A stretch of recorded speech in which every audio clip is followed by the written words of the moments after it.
So if stealing is wrong represents the world, you need to explain the meaning of that sentence by linking, say, the predicate is wrong with some property in the world. That's what people feel needs to be done for a discourse to represent the world. My line is, I agree with those that say that that can't be done for these discourses. It cannot be done. However, that result does not undermine our chances of presenting these discourses as representing the world.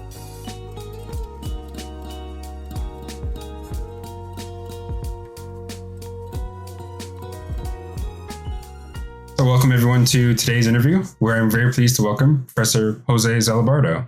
He is Professor of Philosophy at University College London, and his work is focused primarily on epistemology, metaphysics, language, Wittgenstein, and some related topics.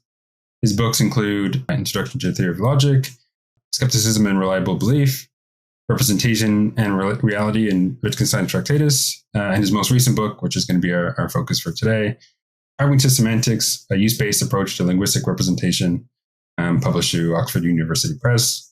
I'm going to include some links of where you can find and purchase that book if you're interested in the description. But and he's also published on a variety of articles on these and related topics. So feel free to add anything about that. Thanks and welcome, and thanks so much for being here, Professor Zalabardo. Thank you, Troy. Call me Jose. So as I said in the introduction, our focus for today is going to be your newest book on Pragmatist Semantics. And just to start off, could you just give a brief description of what this book is, what you're trying to accomplish with it, and who might be interested in reading this book and exploring it? Okay. Yeah, I think the best way to make what I do connect with what other people have done is to think of this situation. It's familiar in many areas of philosophy, where you start with an area of discourse, a region of discourse that intuitively you think of as representing the world. Say ethics is a good example. Before you start doing philosophy, you think that when you're saying that stealing is wrong, you are making a claim about stealing. You're representing stealing as having some property, being wrong. And then when you start doing philosophy, you realize that there are problems with that.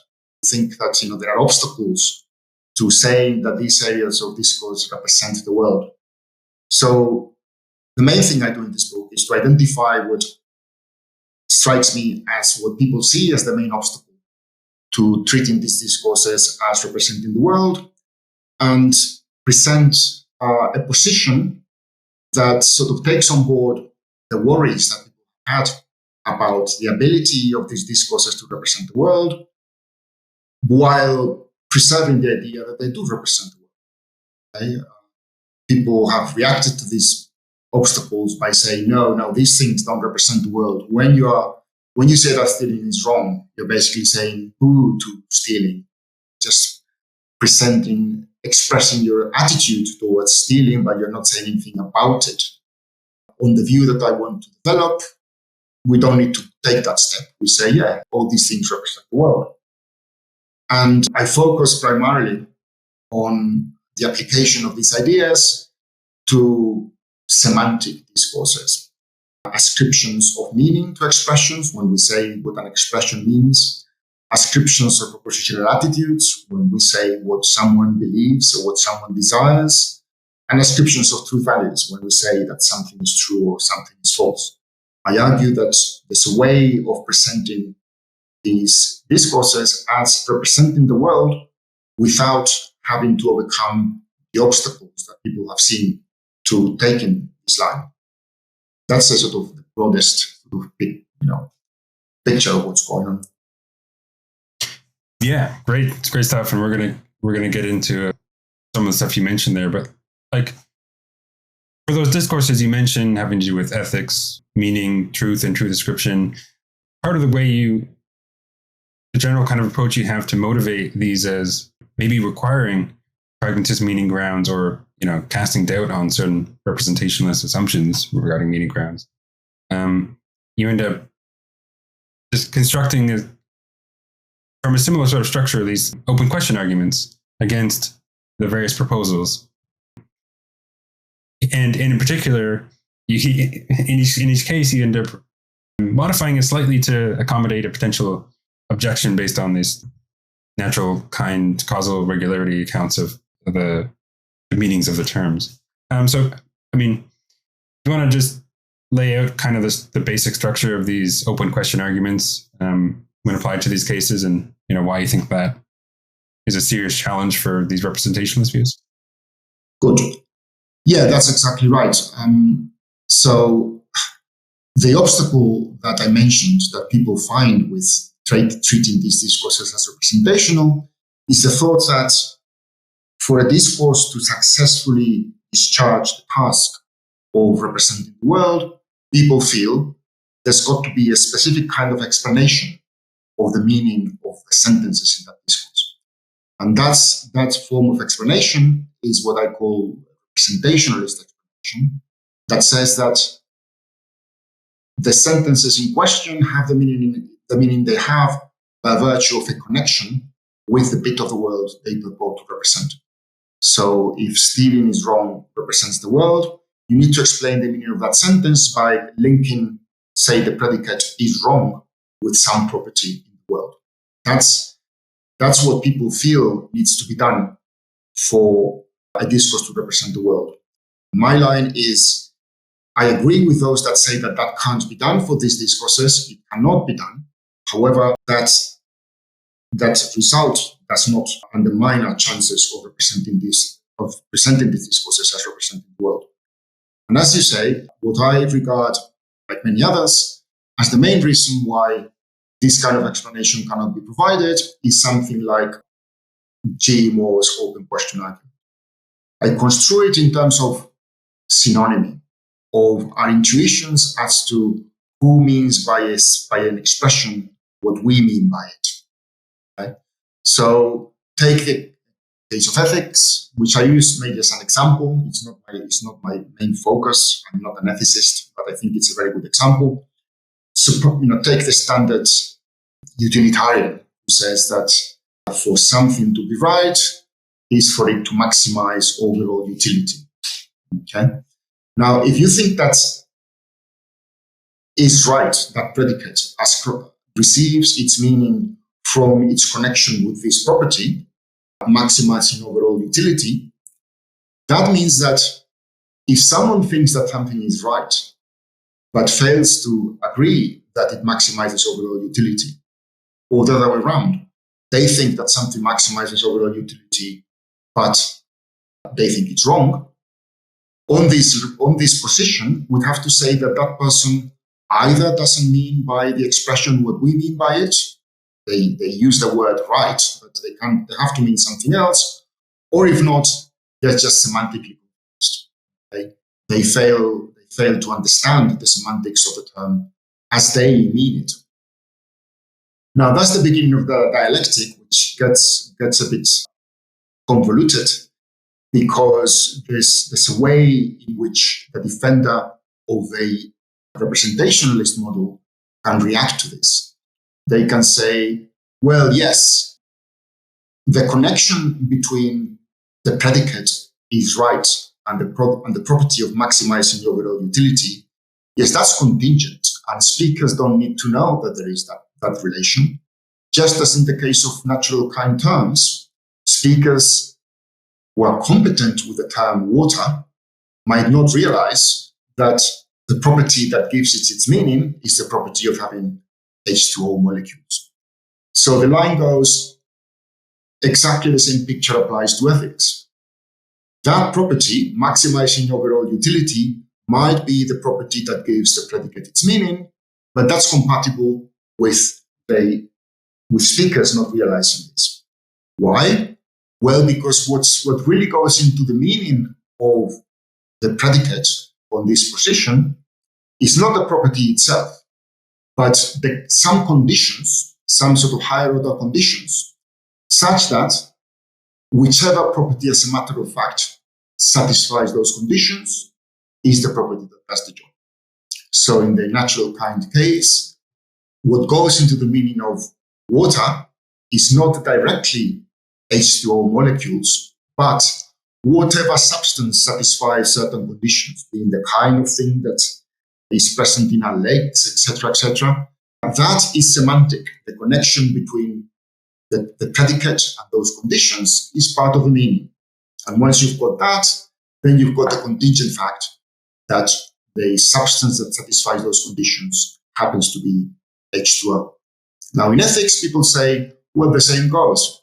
There's a connection with some higher order properties, and that's part of the meaning of the predicate is right. And then it so happens that maximizing overall utility is the property that satisfies those conditions. Now, my reply to that is to say that exactly the same argument, or a version of the same argument, applies at that level. Okay? So if someone says that something is wrong, so yeah, that something is not right, even though they accept that the action instantiates the property that satisfies those conditions, or conversely, someone thinks that an action is right, although they are convinced that the action does not satisfy whatever property instantiates those higher order conditions, we would have to say either that that person doesn't speak a language, they mean something else by the predicate is right, or that they are semantically confused. Now, semantic confusion is a real fact. People are occasionally semantically confused, but it seems to me that other things being equal, having a semantic picture that forces you to ascribe semantic confusion to people who don't seem to be doing anything wrong would count heavily against that sort of position.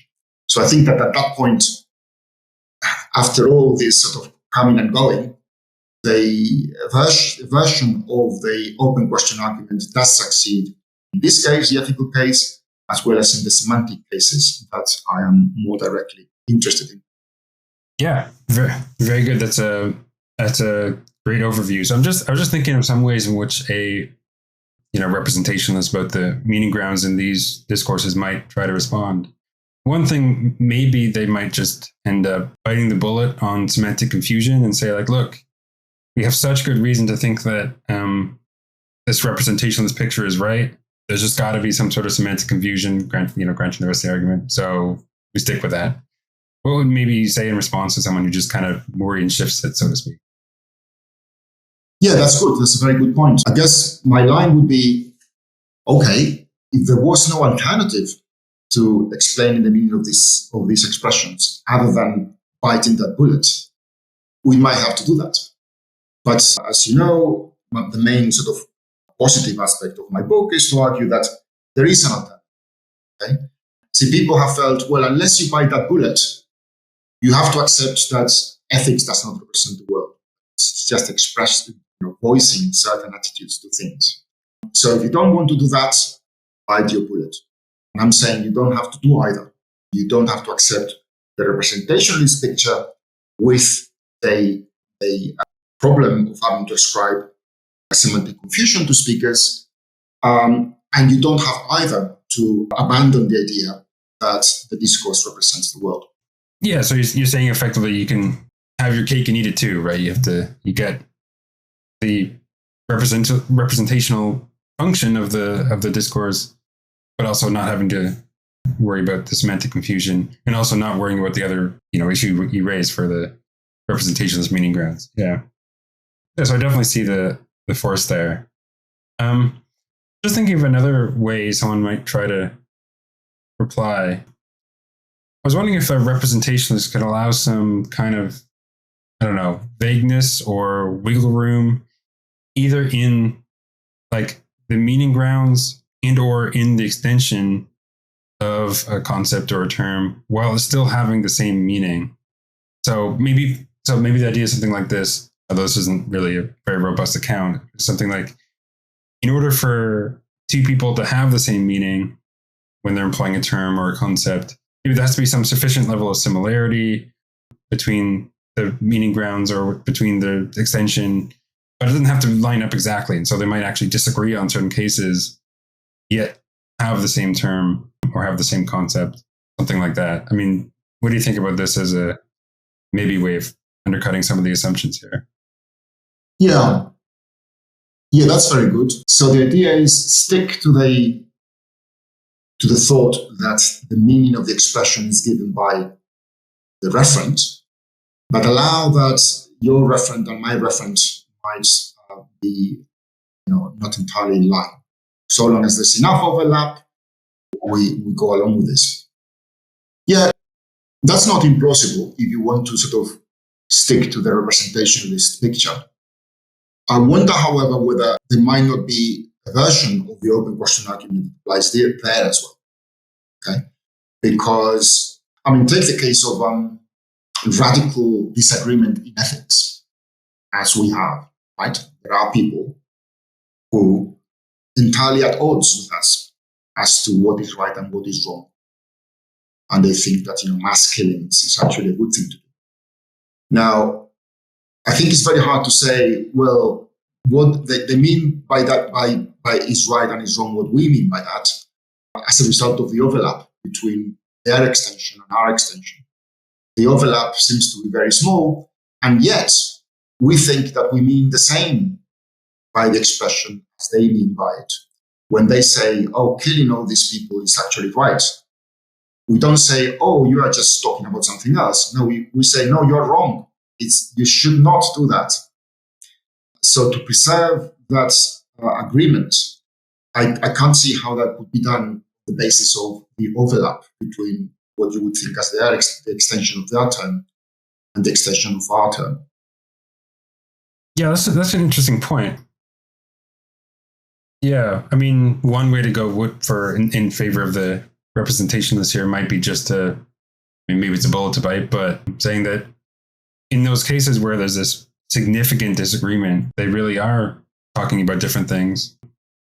And maybe that's where they'd be forced to go, taking this approach. But that might be a bullet, because you might think that in a way, this is all kind of part of the same discourse. It's not maybe some reason to think that we're having substantive disagreements here.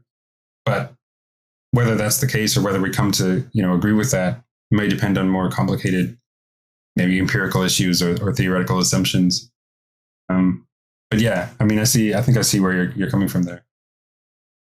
Yeah, it seems to me that, if we had a very good reason for biting all these bullets, then sure, things might sort of throw up surprises, things that we thought weren't going to be right turn out to be right. But it gets to a point where you think, well, this is not ideal. This is not the kind of position that I was after. And having to make so many concessions to make this work, I need to wonder, well, why do I need to make this work? What's the motivation for saving the representationalist picture at all cost? Since it seems to be, if these arguments are correct, it seems to be at odds with our intuition. Right. Good. Okay, so another thing, I don't have a particular proposal here per se, but I'm just wondering whether you think that the representationalist might have another kind of theory or account of how these can get their terms and concepts can get their meanings in the representationalist friendly way.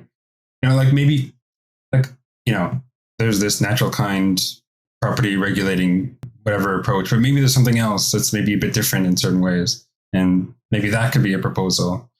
Do you think do you think there's like the conceptual room for an account like that, given the representationalist commitments? And B, maybe it wouldn't suffer a kind of corresponding open question argument. I don't know. See what I'm getting at here. Yeah. Well, we would have to see the specific proposal.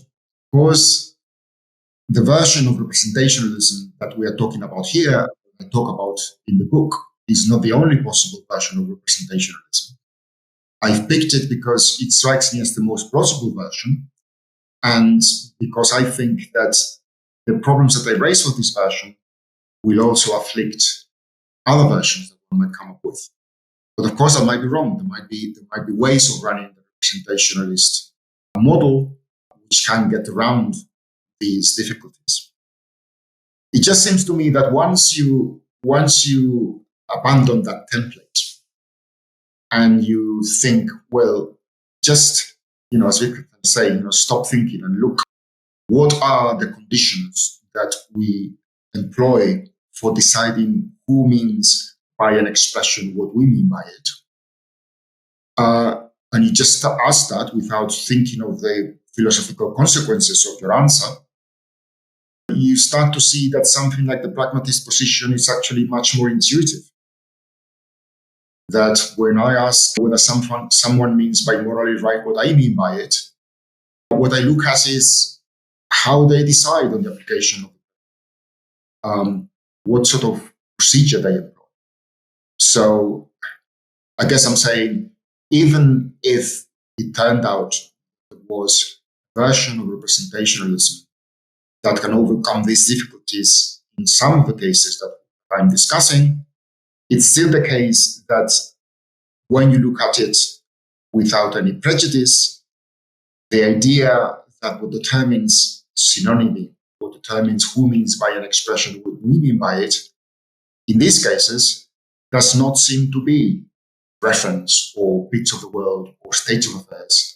It's actually procedures that we employ. All right. So, yeah. Okay. So then moving on to some of the stuff you talk about wanting to apply a kind of pragmatist approach to understanding like the meaning grounds of at least some assertions, in particular assertions relative to the discourses you mentioned. So one proposal to consider along pragmatist lines has to do with assertability conditions or justified assertability. And there are a few reasons you end up rejecting these proposals, but take something along similar pragmatic lines. And that you say something, well, maybe it's potentially circular and maybe it's not worth bringing in these epistemic notions into the meaning grounds. So, I mean, I guess maybe you can trace a little bit about how you came to these pragmatic solution and why you kind of went the way you did and not some of the other ways that authors have gone. Good, thanks. Yeah, I do motivate my position by looking at what people used to refer to as the anti-realist approach to semantics, or sometimes the criteriological approach to semantics, referring to Wittgenstein's use of the term criterion. And the standard reading of that position was like, as what I'm looking for, it was an alternative to representationalism. The idea is the meaning of an expression is not given by its truth conditions, in the case of a sentence, or by its reference, in the case of a predicate. What gives the meaning of an expression is conditions of warranted assertability, conditions under which asserting the sentence or ascribing the predicate would be justified. Now, there are two aspects of that position that I want to reject, even though it seems to me that what remains is still faithful to the general spirit of this line. The first thing I want to reject is the idea that justification or any other epistemic notion should play any role here. Okay? So it seems to me that what we should be looking for is a position that gives the meaning of these expressions, not in terms of the conditions under which ascription of a predicate or assertion of a sentence would be justified, but in terms of the conditions under which the predicate is actually applied and the conditions under which the sentence is actually asserted. Okay? So what we're looking for when we try to decide whether someone else means by a sentence what we mean by it is whether the procedure that regulates their assertion of the sentence is the same as ours. Justification doesn't go into it at any level. And I think that there are good reasons for wanting to get rid of justification in this connection. Now, the second way in which I want to sort of modify this is that I don't think assertion is the right concept to use here. Assertion is a public, voluntary act which is perfectly compatible with not actually accepting a sentence as true. You can lie, you can make jokes, you can make all sorts of things with assertions. What we are after, the reason why assertion is valuable, is as evidence for an inner state of acceptance of a sentence as true. Okay? It's the kind of thing that Russell used to refer to as judgment. Okay? You consider a way for things to be, and you think, well, yes, I think that's the way things are. Now, that's what I call acceptance, and that's what I'm proposing to use as a central notion, rather than as an assertion. So the template that results for a pragmatist account of the meaning grounds of an expression is to say that if a sentence has pragmatist meaning grounds, what makes it have the meaning it has is the procedure that speakers employ for accepting or rejecting the sentence. Someone who uses the same procedure as us will mean by the sentence what we mean by it. Someone who uses a different procedure will mean something else. Yeah, very good. So there's a few things I want to go through. The kind of first, immediate worry that someone might have is, does a proposal of this sort potentially succumb to the same style of open question argument? Could someone think that, well, there are these, I agree, there are these facts about, what regulates my use of the term and so on, or the assertions or judgments and how those are regulated. But I, disagree with the way that fixes the meaning or something. Could someone, why wouldn't a similar sort of open question argument like that work here against this approach?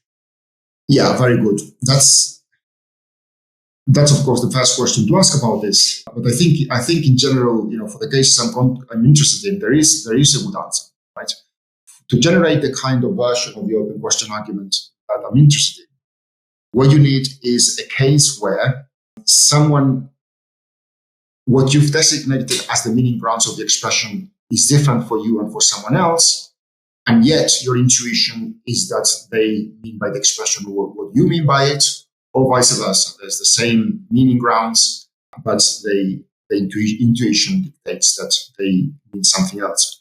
Now, in the cases that I'm interested in, it seems to me that those situations with respect to the pragmatist position won't arise.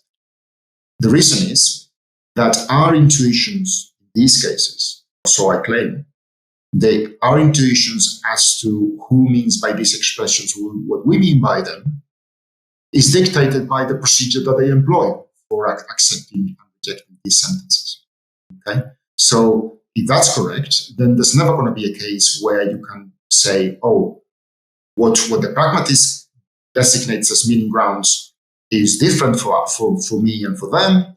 However, our intuition says that we have the same meaning, or vice versa.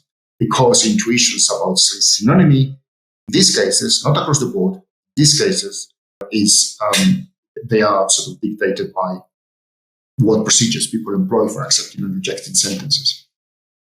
Yeah. I'm thinking you would say something along those lines. Yeah, that seems fair enough. So, if the rough picture of the semantics is right here, then you just don't get a further kind of open question there. So again, the general proposal here regarding the meaning grounds, what it is that determines the meaning of the sentences or judgments in these areas of discourse, at least, has to do with how those judgments are, maybe you could repeat it, how they're regulated, how they're sort of, under what conditions they're made and not made. Is that exactly how would you put that more precisely? Yeah, I guess my thought is, for a given sentence, and a given speaker, there's a procedure that the speaker employs for deciding whether to accept or reject the sentence. So we focus on that procedure, we compare those procedures that the one speaker uses and the procedure that some other speaker uses, and if they coincide, the meaning is the same. If they are different, then the meaning is different. Is there a bit of similarity between this and some of the stuff that the representationalists might say about the natural kind stuff? It's that's stuff to do with regulating the use of the term. But here you're talking about the sort of procedures for the judgment and so on. Maybe there's some similarities there, but nevertheless, only the other succumbs to the open question worries. Is that what you would say? Yeah, that's exactly right. You're right that there's versions of representationalism that sound very similar to what my pragmatist would want to say, in that they reference that the representationalist focuses on are singled out in terms of the way the expressions are used, in terms of the procedures, if you want to make it sound like a pragmatist view. It seems to me that in spite of that, there's still a crucial difference, right? For the representationalist, the role that procedures play is they are used to single out the reference or the state of affairs in terms from which the expressions get their meanings. And that is what's going to determine synonymy conditions. Okay, if you look at the natural kind case, you know, what H2O gets singled out perhaps in terms of our procedures for deciding on the ascription of the term water. But then if you look at the standard twin earth cases, what you have there is people with exactly the same procedures as us who nevertheless attach a different meaning to the same expression. Okay? And the converse situation could also be described. Okay? And that's the kind of situation that gives rise to open question arguments. By the way, I'm not claiming that open question arguments work across the board. I don't think they work for natural kinds. Okay, but once you make room for that kind of situation, say in the ethical case, you make room for an open question argument, which in that particular case I think does work. Whereas what the pragmatist wants to say does not, as I explained just now, does not sort of make room for that move. Good. Yeah. And kind of as an aside, like you've mentioned Wittgenstein here, and it comes up several points throughout the book. And there's definitely some like thematic connections between the pragmatist approach you've developed here. And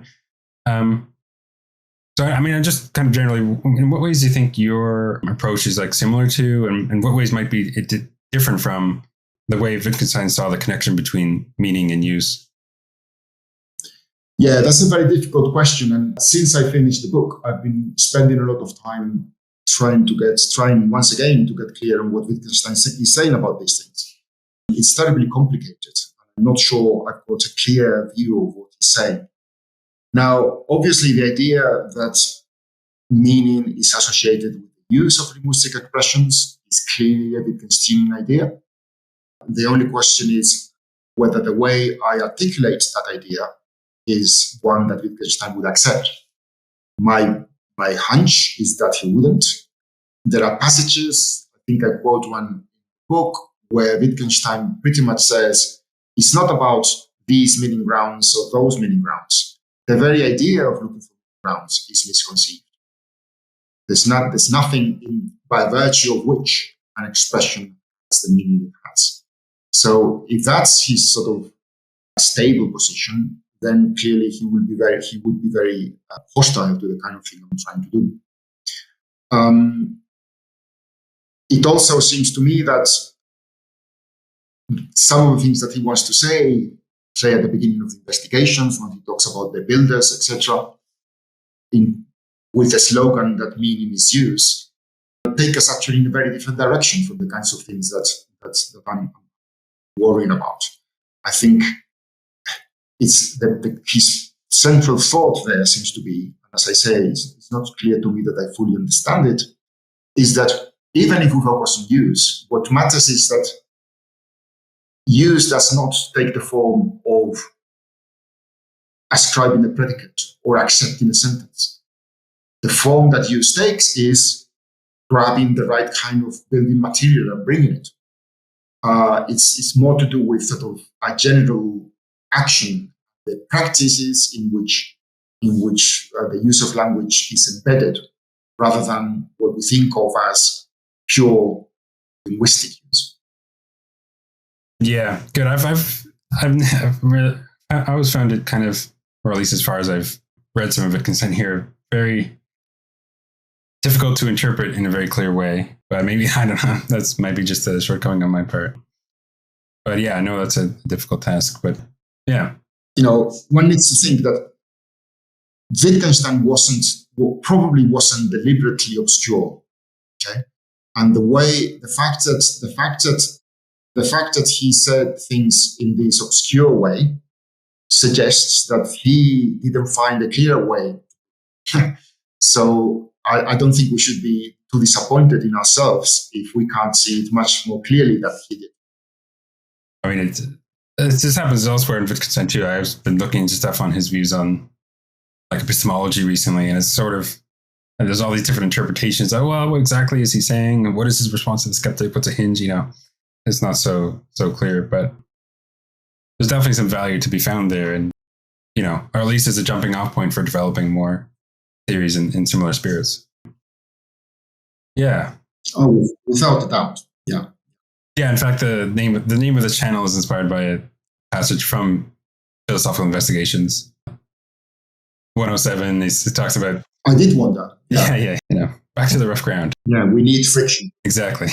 Yeah, actually, but so that brings me to another kind of general concern that I kind of have about a lot of language and discourse, which is that, I mean, it's often very messy and varied and dynamic. And I mean, I worry about, in some areas, it might not be even like really easily amenable to kind of the semantic analysis that philosophers want to perform.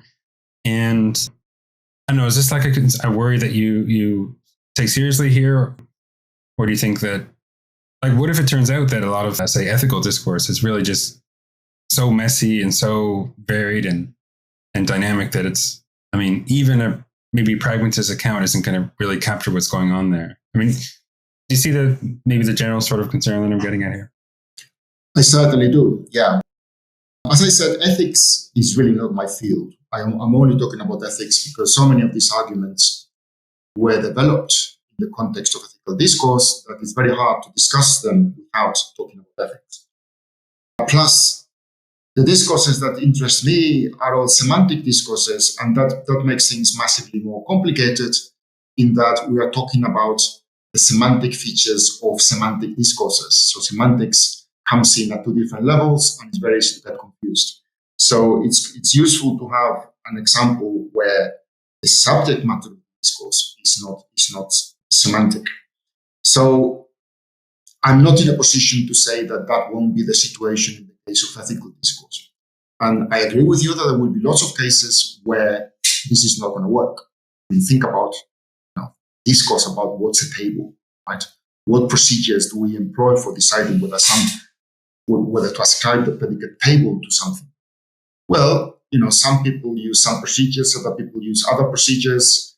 Procedures have changed across time. So there's lots of terms for which this is not going to yield neat. Okay. Now it seems to me that for things like meaning ascriptions and ascriptions of propositional attitudes and truth ascriptions, there are things that can be said that apply with sufficient generality to be of use.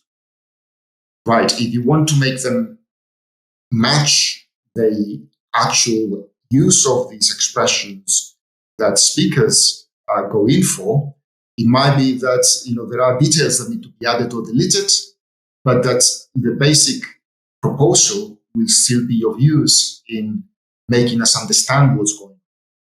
Now, I think something like that will be true about ethics, but that's as I said, that's the area where I feel least qualified to express an opinion. Right. Fair enough. I mean, I don't take you as saying like, okay, these areas of discourse definitely are problematic for the representationalist meaning grounds approach, and it's definitely going to work in the way that I'm suggesting in the pragmatist approach. I mean, you give some motivations for those, but I don't think your case really lives or dies on the hill of all of those working exactly the way you're saying. It's like, so long as there's some areas of discourse, maybe the ones you mentioned, maybe more, maybe slightly less, then there's some areas where the pragmatist account is apt. That's kind of what I see you doing there, roughly. Yeah. See, I think, I'm not sure this is right, but it seems to me that one one sort of telltale question is, how seriously do you take things in terms of, for example, disagreement about something? Suppose that we find some weird piece of furniture and you say, well, that's a table. I say, no, that's not a table. Well, we're not going to fight about it, are we? Say, well, call it a table, like I don't call it a table. Let's leave it at that.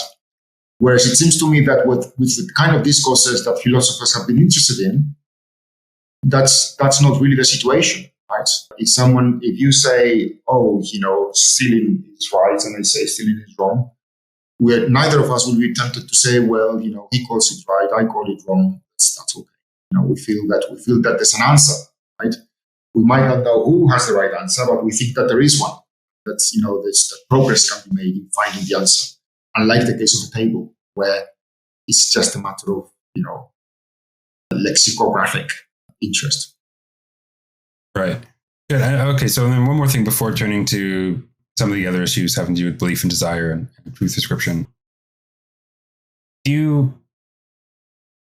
How would you apply this account, at least in these areas, to the distinction between speaker and sentence meaning? Or is that something you've really thought about a lot here? Yeah, that's good. As you may have noticed, that's not the distinction that I use in the book. See, I think that the procedures that I have in mind, the procedures for deciding on the acceptance or rejection of a sentence, are personal procedures. So you can have yours and I can have mine. And then we need to decide whether they are sufficiently similar for us to count as ascribing the same meaning to the expressions. Now, so that would put them firmly on the side of speaker's meaning. Now, out of that, you can get an abstraction. Right? It might be that one could say, look at this community with if you leave the sort of personal idiosyncrasies to one side, you can still say, look, there's a way in which the whole community makes their decision, the ascription or predicate or the acceptance of a sentence, and that goes for the community as a whole. And perhaps you could say, well, that's what linguistic meaning is based on. And then say that members of the community whose procedures depart from that, members of the community whose speakers meaning diverges from sentence meaning. As I say, it's not something that I've really thought about, but it seems to me that something like that is what I would have to say. Good. Yeah, that makes sense, right? Something like what the sentence meaning is in some way fixed by the certain patterns in the individual's meaning. And when if a lot of people have same or roughly the same meaning, then that goes on to fix, in a way, the sentence meaning for that group of speakers. And, some might diverge in how they use it slightly or radically, but that would be the sort of basis for developing that distinction. There are cases where there's sort of deference to experts in one's procedures. My procedure where to decide whether something is water is, something is gold, is to ask an expert, right? I have some rough and ready procedures, but if I want to be sure, I ask someone else. Now, interestingly, it seems to me that in the kinds of case that where the pragmatist position seems more promising are cases where this idea of deferring to the experts doesn't really seem to apply. There's a lot of literature on this in the ethical case, where it just does not go with ethical discourse to defer to the experts, right? You say, well, this seemed wrong to me, but whatever the experts say, it's up to them.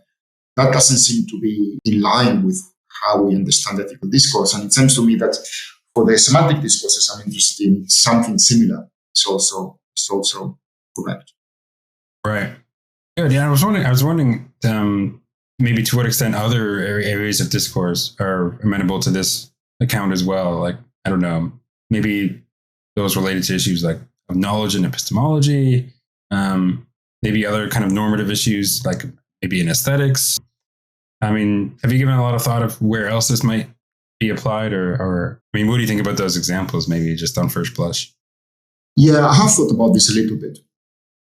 Now, in the case of epistemology, I mean, what I developed in my book on skepticism and reliable belief was pretty much, although I didn't have these terms in my head at the time, but you could describe it as a representationalist account of knowledge. Right? I identify, or I claim to identify the property that makes a belief have the status of knowledge. So I haven't gone back to those ideas to sort of check them against my current views, but it seems to me that it's perfectly possible that some of the terms that philosophers are interested in can receive a representationalist treatment. I actually wrote a paper on Brandon's attack on reliabilism, where I felt, really on Brandon's side in general. I have his same pragmatist intuitions and the idea that in general, you look at what people do to decide what they mean rather than looking at the world. But in the case of knowledge, it seems to me that the reasons that he gives for taking that line just don't work. Well, the reasons that he gives for saying that the reliabilist version of representationalism doesn't work, I think they're bad reasons. And it seems to me that the reliabilist version of reliabilism can overcome those difficulties. And in general, that a version of reliabilism is fairly plausible. Now, aesthetics is a tricky one, right? Because what pragmatism biases the way I'm looking at things is the ability to say that the discourse represents the world. So the first thing that you need to decide in aesthetics is whether you want to say that about aesthetic discourse. Do you want to say that by saying that something is beautiful, you are representing the world as opposed to just expressing your own reactions to it? It seems to me that the answer is less clear there than it is in the ethical case. Right? We are happier agreeing to disagree in the aesthetic case than we are in the ethical case. You find this painting beautiful, I don't. Well, what can we do?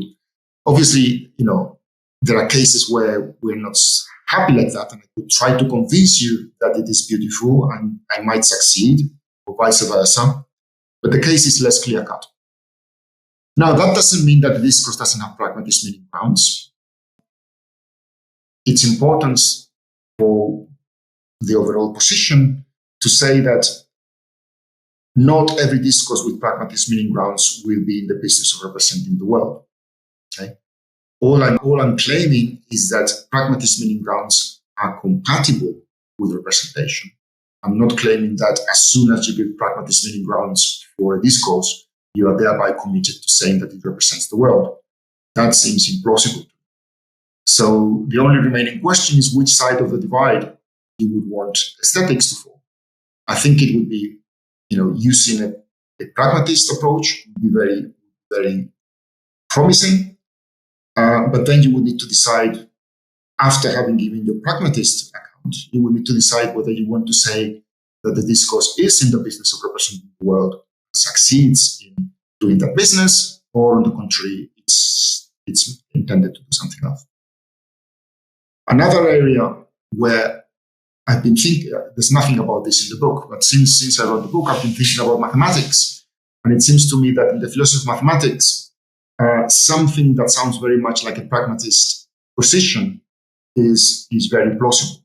For this, you would use some of the ideas that the neo-Fregeans have presented, as well as ideas that Paul Horwich developed in his attack on neo-pragmatism. He focused on sort of basic arithmetic. It seems to me that there's a lot to be said for a view that says, well, the reference of numbers are determined by the meanings of the sentences in which they figure. The main sentences to think about here are sentences of cardinality, sentences that say, there are 5 apples in the basket, there are 3 books on my desk, and that it's very plausible, it seems to me, to say that the meaning of those sentences is given by the procedure that we employ for deciding on their acceptance or rejection. The procedure is, basically counting. Anyone who uses that procedure will count as meaning by the numerals what we mean by them. Anyone who uses some other procedure will count as meaning something. So that's another area where I think the pragmatist template is actually quite plausible. Yeah, there's definitely some stuff worth exploring more there. I could see more work being done exploring the applicability there, especially mathematics. I find that interesting. Yeah, so I was just wondering on this other issue that came to mind having to do with, do you think there's a very sharp distinction between pragmatist and like representational, or more generally representational versus non-representational meaning grounds? Because you might think that either the meaning grounds are a bit messy and maybe it has some representational elements and some non-representational elements, or you might think that the meaning grounds for a particular term or concept kind of depend a bit on its context or something, and maybe in some contexts there's certain representationalist features that are emphasized more, in other contexts, maybe you see what I'm getting at there. I mean, what do you think about these concerns? Yeah, I agree that there's room for that. And that's something that, as I say, I don't have any, I don't want to defend the pragmatist approach to ethics. I did use it as an example, but that's a case where the kind of thoughts that you are expressing does seem to get some foothold. Because if a pure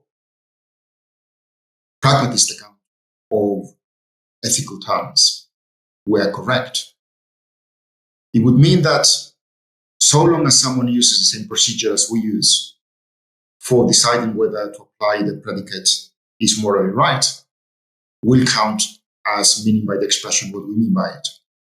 No matter how ridiculous, from our point of view, their views on which actions deserve it might be. Now, I think that many ethicists have pointed out that that's not actually right. You do need some sort of agreement on the kinds of things to which these terms are applied by others in order for them to count as meaning by the terms what we mean by them.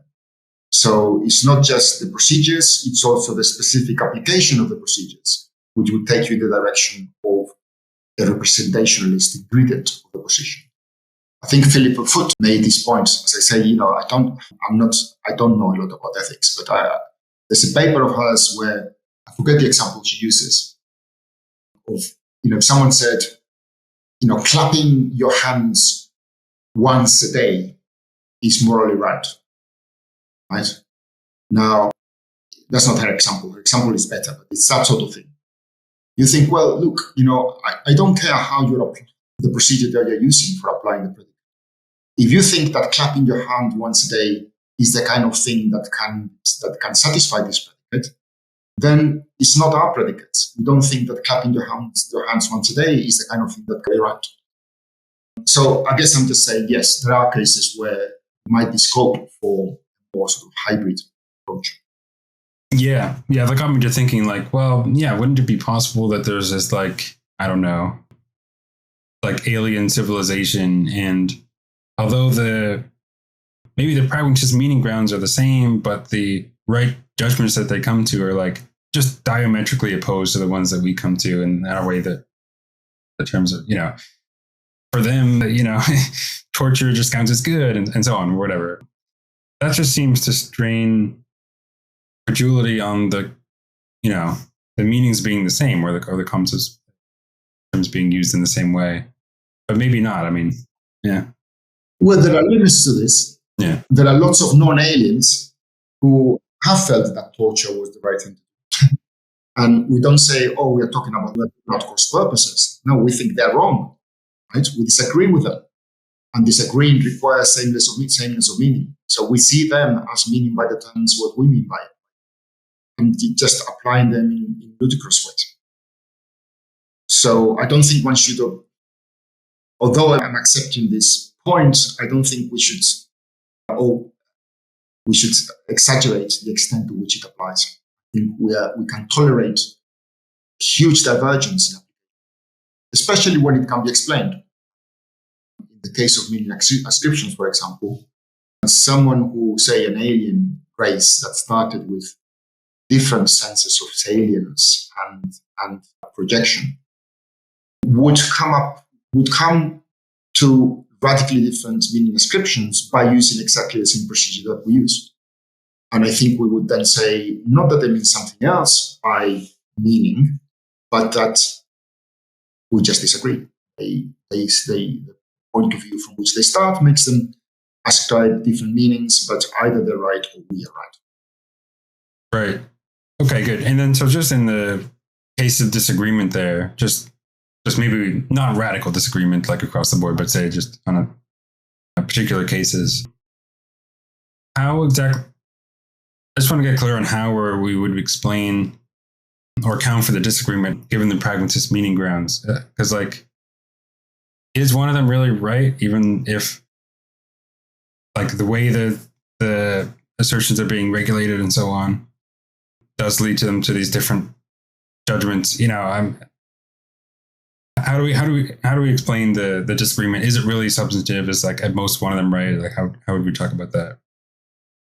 Yeah, I mean, I know this is not your question, but you could, to explain the disagreement, it just means saying why different people employing the same procedure come to different results.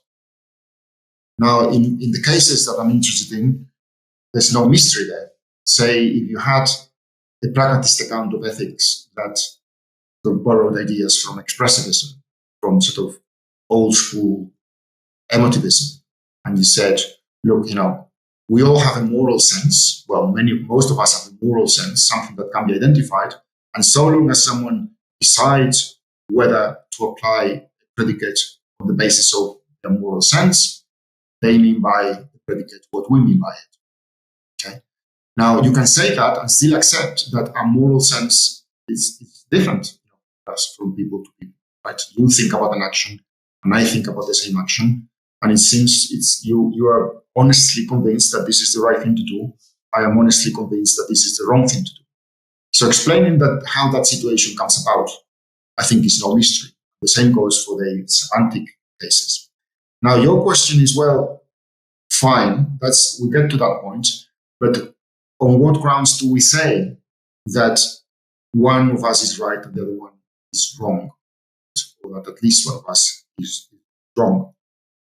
Well, I guess my question would be, what are the reasons for not saying that?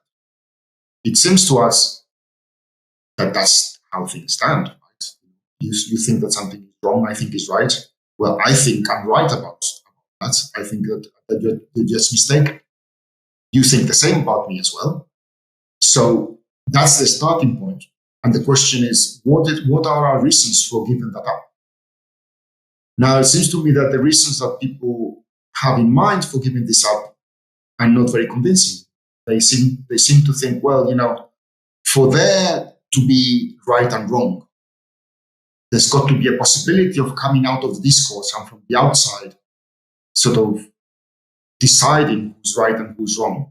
There's got to be a possibility of an arbiter, a referee who decides who's won the intellectual contest, okay? Or, an answer sheet for the exam, right? You say, oh, this is right, this is wrong, this is right. And then the teacher comes along and he says, well, your first verdict is correct, the second one is not correct. Now, we're not going to have that. I think it's foolish to think that we're going to have that. I think that we are stuck with our moral sense. That's the best we're going to do.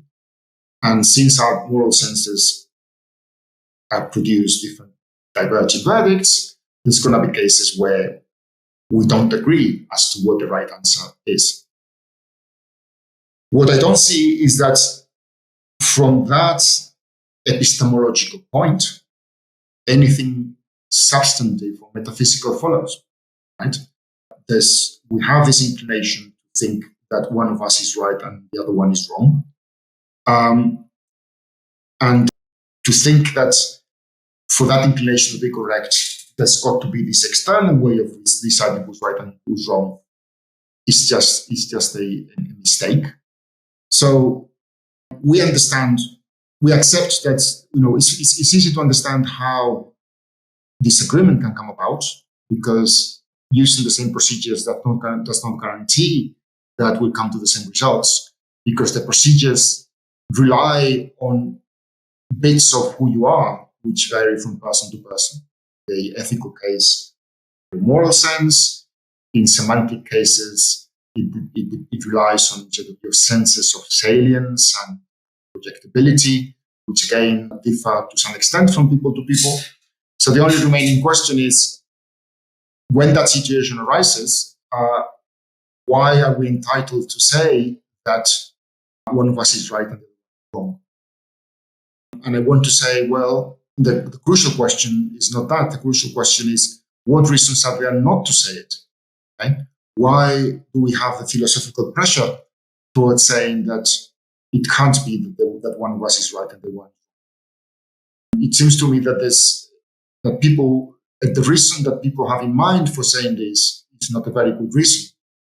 It goes, look, for there to be right and wrong, there's got to be an external way of deciding who's right and who's wrong. Someone needs to come from the outside and check whether your moral sense is right or my moral sense is right. And unless that external validation can be achieved, there can't be right or wrong.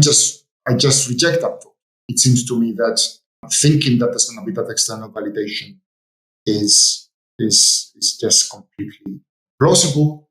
But that the absence of that external validation is no reason that one of us is right and the other one is wrong. Probably we'll never find out. There are things I could do to try and convince you. There are things you could do to try and convince me. But these things might all fail. And when they do, that means that we'll continue to disagree.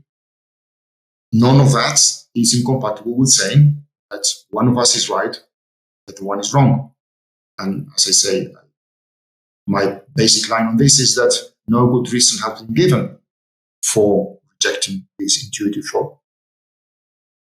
Good. Yeah. A couple of thoughts came to me, and I do want to move on to a couple of things to do with, the other stuff that comes up later too, with, belief and desire and so on, but I can't help but ask. So yeah, the first thought that I had was like, maybe in asking that question, I'm sort of think maybe there's some implicit assumption regarding representationalist truth grounds and truth conditions and so on, which that's just not you're gonna find on this view, given the pragmatist account of the semantics in these discourses. Maybe that's what's going on there. What you are not going to find, what the pragmatist fully accepts, you're not going to find for discourses that follow this pattern, is you're not going to be able to specify in non-trivial terms with some independent discourse the truth conditions or reference of the terms in question. Okay, it's not going to be possible to do it in informative ways. Okay, you'll be able to say that morally right applies to the things that are morally right, and that meaning chair by a term applies to those people who mean chair by their term, but you're not going to be able to do it in an informative way. Now, that doesn't mean that there are no truth conditions or applicability conditions. All it means is that we can't specify it in independent terms. And a good reason needs to be given for why accepting the existence of these conditions requires accepting that they can be specified in independent terms. And I don't think that a good reason. I mean, people have invoked naturalism at this point, but it seems to me that way of defending the point can be dealt with. Yeah, and then another thing I was thinking about was I could see someone approaching this view and saying like, okay, maybe you're right about how this discourse works, but then the right thing to say about this sort of discourse is that it's strictly speaking like maybe non-propositional, but maybe we like treat it as there's approaches in ethics that are like along these lines. It's like it's not strictly speaking propositional, but we sort of treat it as if it's such because it has maybe certain functional features we associate with propositional discourse. And, we can say it's true, but it's not strictly speaking true in the typical more propositional sense. I mean, maybe what do you make of someone who approaches it along these lines? Yeah, I do talk about that line, the version of that line in the book when I talk about quasi-realism as defended by Simon Blackburn. Now, it seems to me that gets us closer to our intuitions than the expressive, the pure expressive line that says that you're not in the business of representing the whole. My worry is that it doesn't get us close enough. It preserves this distinction between discourses that are genuinely in the business of representing the world, and then these other discourses where that's not really what they're doing, but we can speak as if they were doing that. Okay? Their primary function is something else, but assigning that non-representational primary function to them is compatible with speaking of them as if they represent. Now, if you're happy with that sort of second grade level of representation, then of course that's fine. And starting from the intuition that that's not, that if possible, we want to avoid that. We want to say that by saying that some action is right, or by saying that someone means something by an expression, or that someone has a certain belief, we are representing the world in exactly the same sense in which we are representing the world when we say that there's a Gerrymandered. If you think like me that that's an intuition worth preserving, then the line that you described would sort of fall short if there's an alternative. I think there is one. All right. Yeah. Yeah. And then, okay, just one more thing, and then moving on to some of the stuff on belief and desire. I was wondering I already asked whether you thought this pragmatist approach might be generalized to other, areas of discourse, but just a sort of further question on that, like, what about other sorts of, like, we were talking about, like, having to do with judgments and so on, what about non-esoteric or non-like judgment-based discourse? Like what about questions or, commands maybe, or other sorts of sentences and speech acts and thoughts and so on? Do you think there's room for maybe generalizing it there, or you think it's more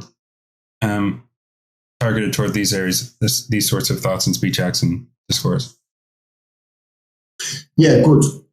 Yeah, I don't talk about that at all. And I think I've always been confused about the right approach here.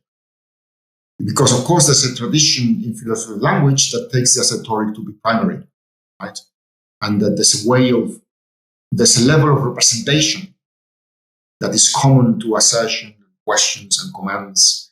So when I say the door is closed, or when I ask, is the door closed, or when I ask you, close the door, this is a common core of representation that's neither esoteric nor any other force. Now, it seems to me that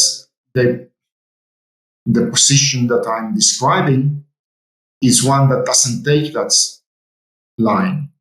It's one that instead starts from the esoteric, right, and gives a strategy for explaining the meaning of certain esoteric sentences.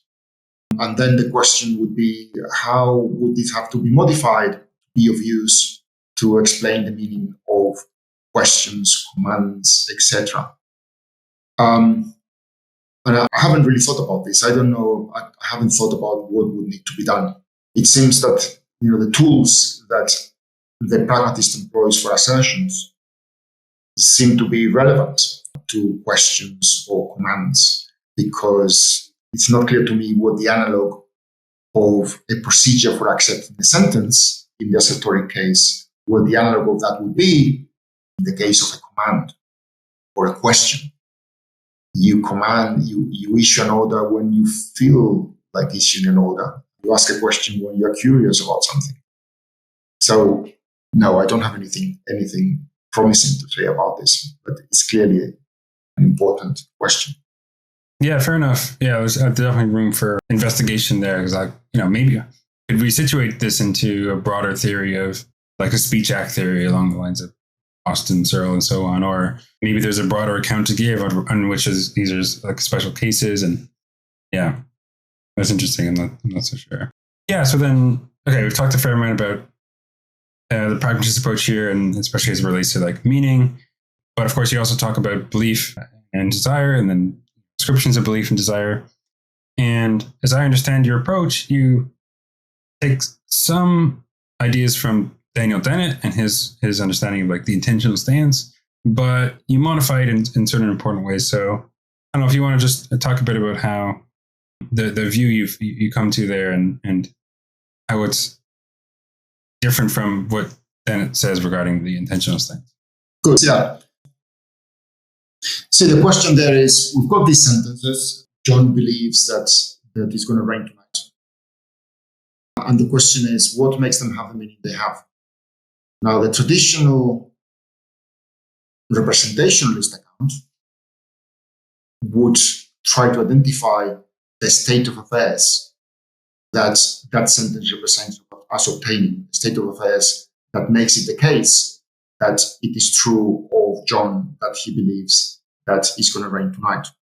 Okay. As we said at the beginning, it seems to me that something like the open question argument is going to be an obstacle to giving a representationalist account of the meaning of these sentences. Now, one alternative to this is to say, well, they don't represent at all. They do something else. And as you know, some of Dennett's critics complained that was what Dennett was doing, right? That, he was saying, belief ascriptions don't represent. They're just tools for predicting behavior. They're not true or false. There's no state of affairs that represent as obtaining. They're just tools that we employ for predicting how people are going to behave. Now, I don't think this is at all attractive. The question is, can we develop Dennett's ideas in ways that would enable us to preserve the thought that ascriptions of beliefs represent without giving a representationalist account of their meaning? It seems to me that Dennett's intentional stance is a good starting point. Okay? So think of Dennett's intentional stance as presenting a procedure for deciding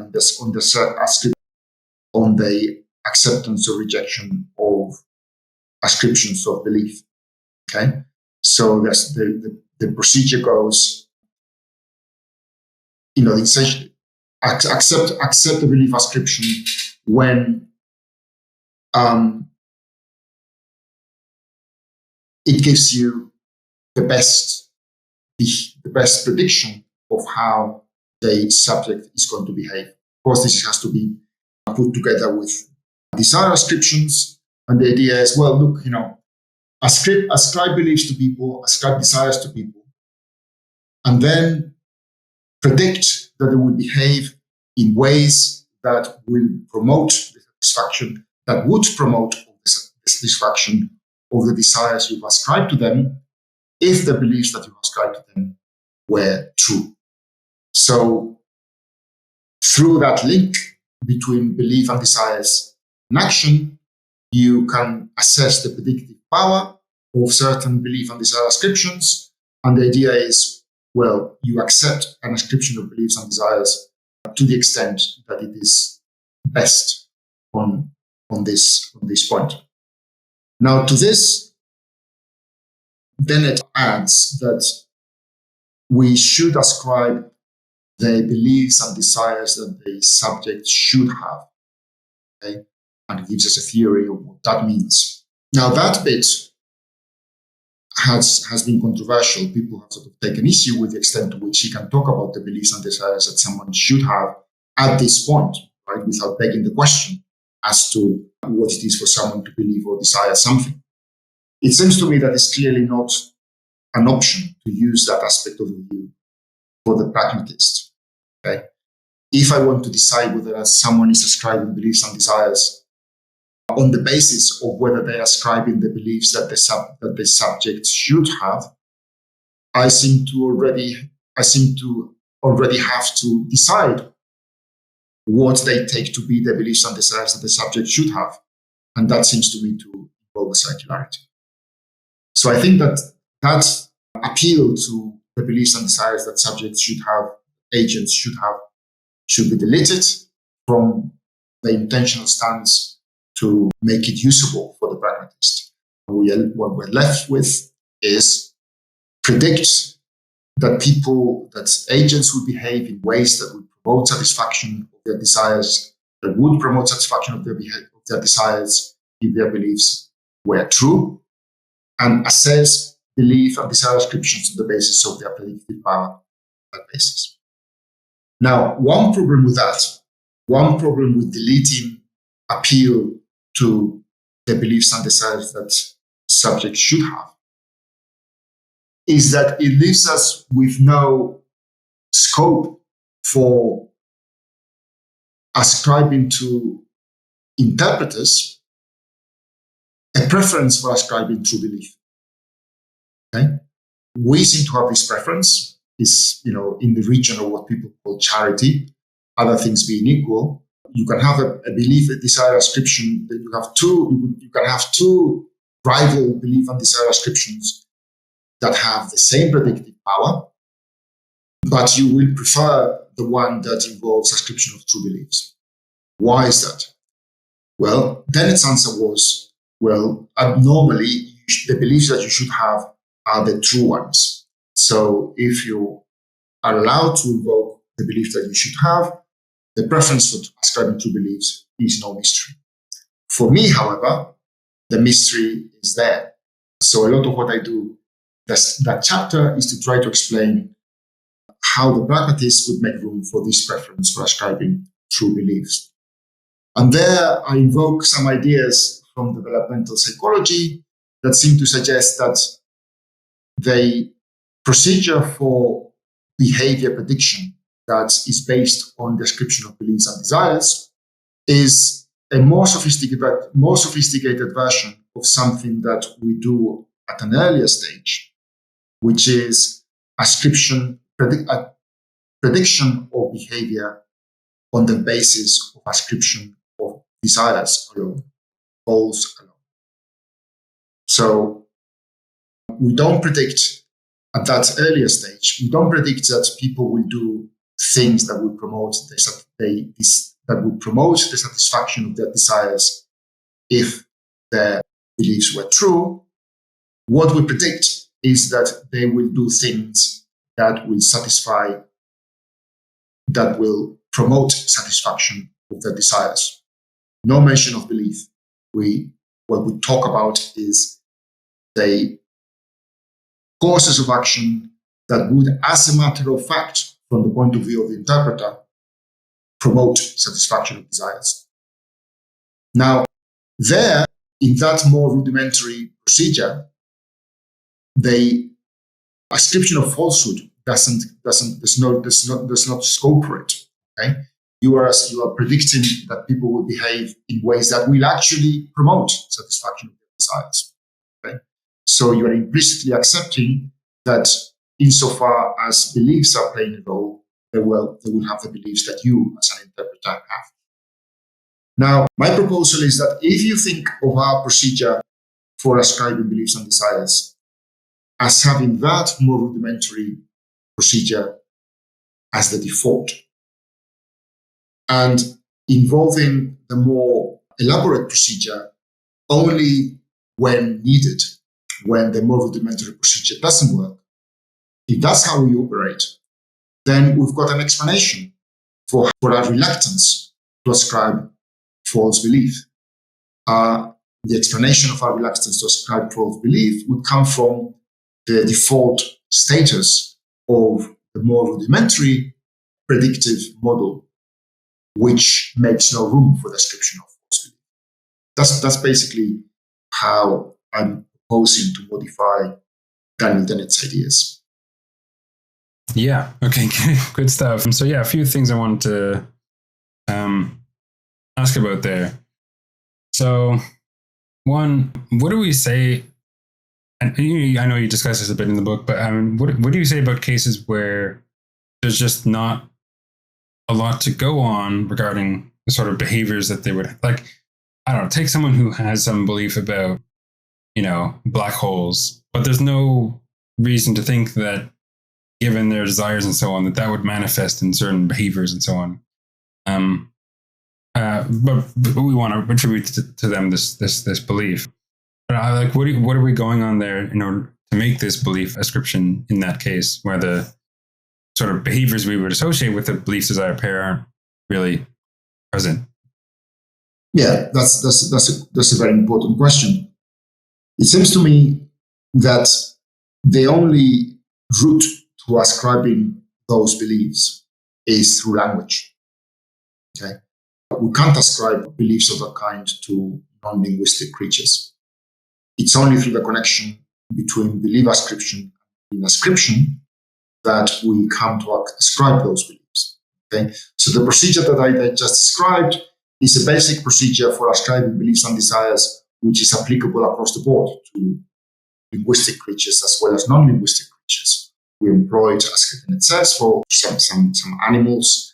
There's no problem. You can ascribe to a dog the belief that the bowl of food is empty, for example, on the basis of behavior prediction. I think this is the point where language is not incidental. It's not that it just so happens that this is our only way of finding out. No, it's actually essential to the possibility of ascribing these beliefs. So our subjects, our interpretees, accept some sentences and reject some sentences. So when we interpret one of the sentences they accept as meaning that there are black holes, by virtue of their acceptance of that sentence, we move on to ascribing to them the belief that there are black holes. Thus, it's through that link between meaning and propositional attitudes, meaning and belief specifically, that we come to accept these beliefs, for which, as you say, there's little or no predictive value in ascribing them. Yeah. Right. Okay. I have to think about it a bit more, but right. And then the other sort of cases that I had in mind had to do with, again, you talked about this already a little bit, but like cases where people like Akrasia, or they just don't end up acting in ways which you would expect if they were to have the sort of belief desires that they have, but they nevertheless do have those beliefs and desires. What's your analysis of cases like that? For regarding meaning here, or belief and desire? Well, the sort of intentional stance has its limits, right? Not everything we do is predictable in terms of beliefs and desires. There are wonderful examples about this. I forget the name. Yeah, well, there are cases. There's an example from a paper whose name I can't remember, where an author whose name I can't remember, where she argues, the example she gives is, I throw the tin opener through the window in anger because I can't open it. Okay. Now, there's no set of beliefs and desire ascriptions that is going to explain or predict that you will do that, because you are not you don't have the goal of punishing the tin opener. You don't have the belief that the tin opener is going to suffer by being thrown out. There are things that we do that do not follow the belief desire template. Okay? So that needs to be accepted. And we should be happy with saying that some of the things that we do are not explicable or predictable in terms of our beliefs and desires. And that limitation does not undermine the belief and desire ascription. Okay? There are other cases that are not like that. There are other cases where we've ascribed certain beliefs and desires, and the subject, certain predictions would follow from those ascriptions, and the subject ends up behaving in ways that are in conflict with those predictions. Well, in normal cases, that should count as evidence against the ascription, that ascription of beliefs and desires. If there's an alternative interpretation that gets the predictions right, then we would have reason for moving on to that one. Right, but you don't want to say that there being some cases which are evidence against it don't undermine that interpretation wholly. It's just, some evidence against it, and we want to maybe weigh that against different proposals regarding interpretation of their beliefs and so on. That's kind of what you're saying. That's right. We're talking about the best match that we can find. And it might be that the best match is not perfect. Now, you might ask, well, why that tolerance? Why don't we say, look, if you don't get it right perfectly, then the belief and desire ascriptions are not correct. And if something massively more complicated gets you closer to perfect prediction, then we should go for that.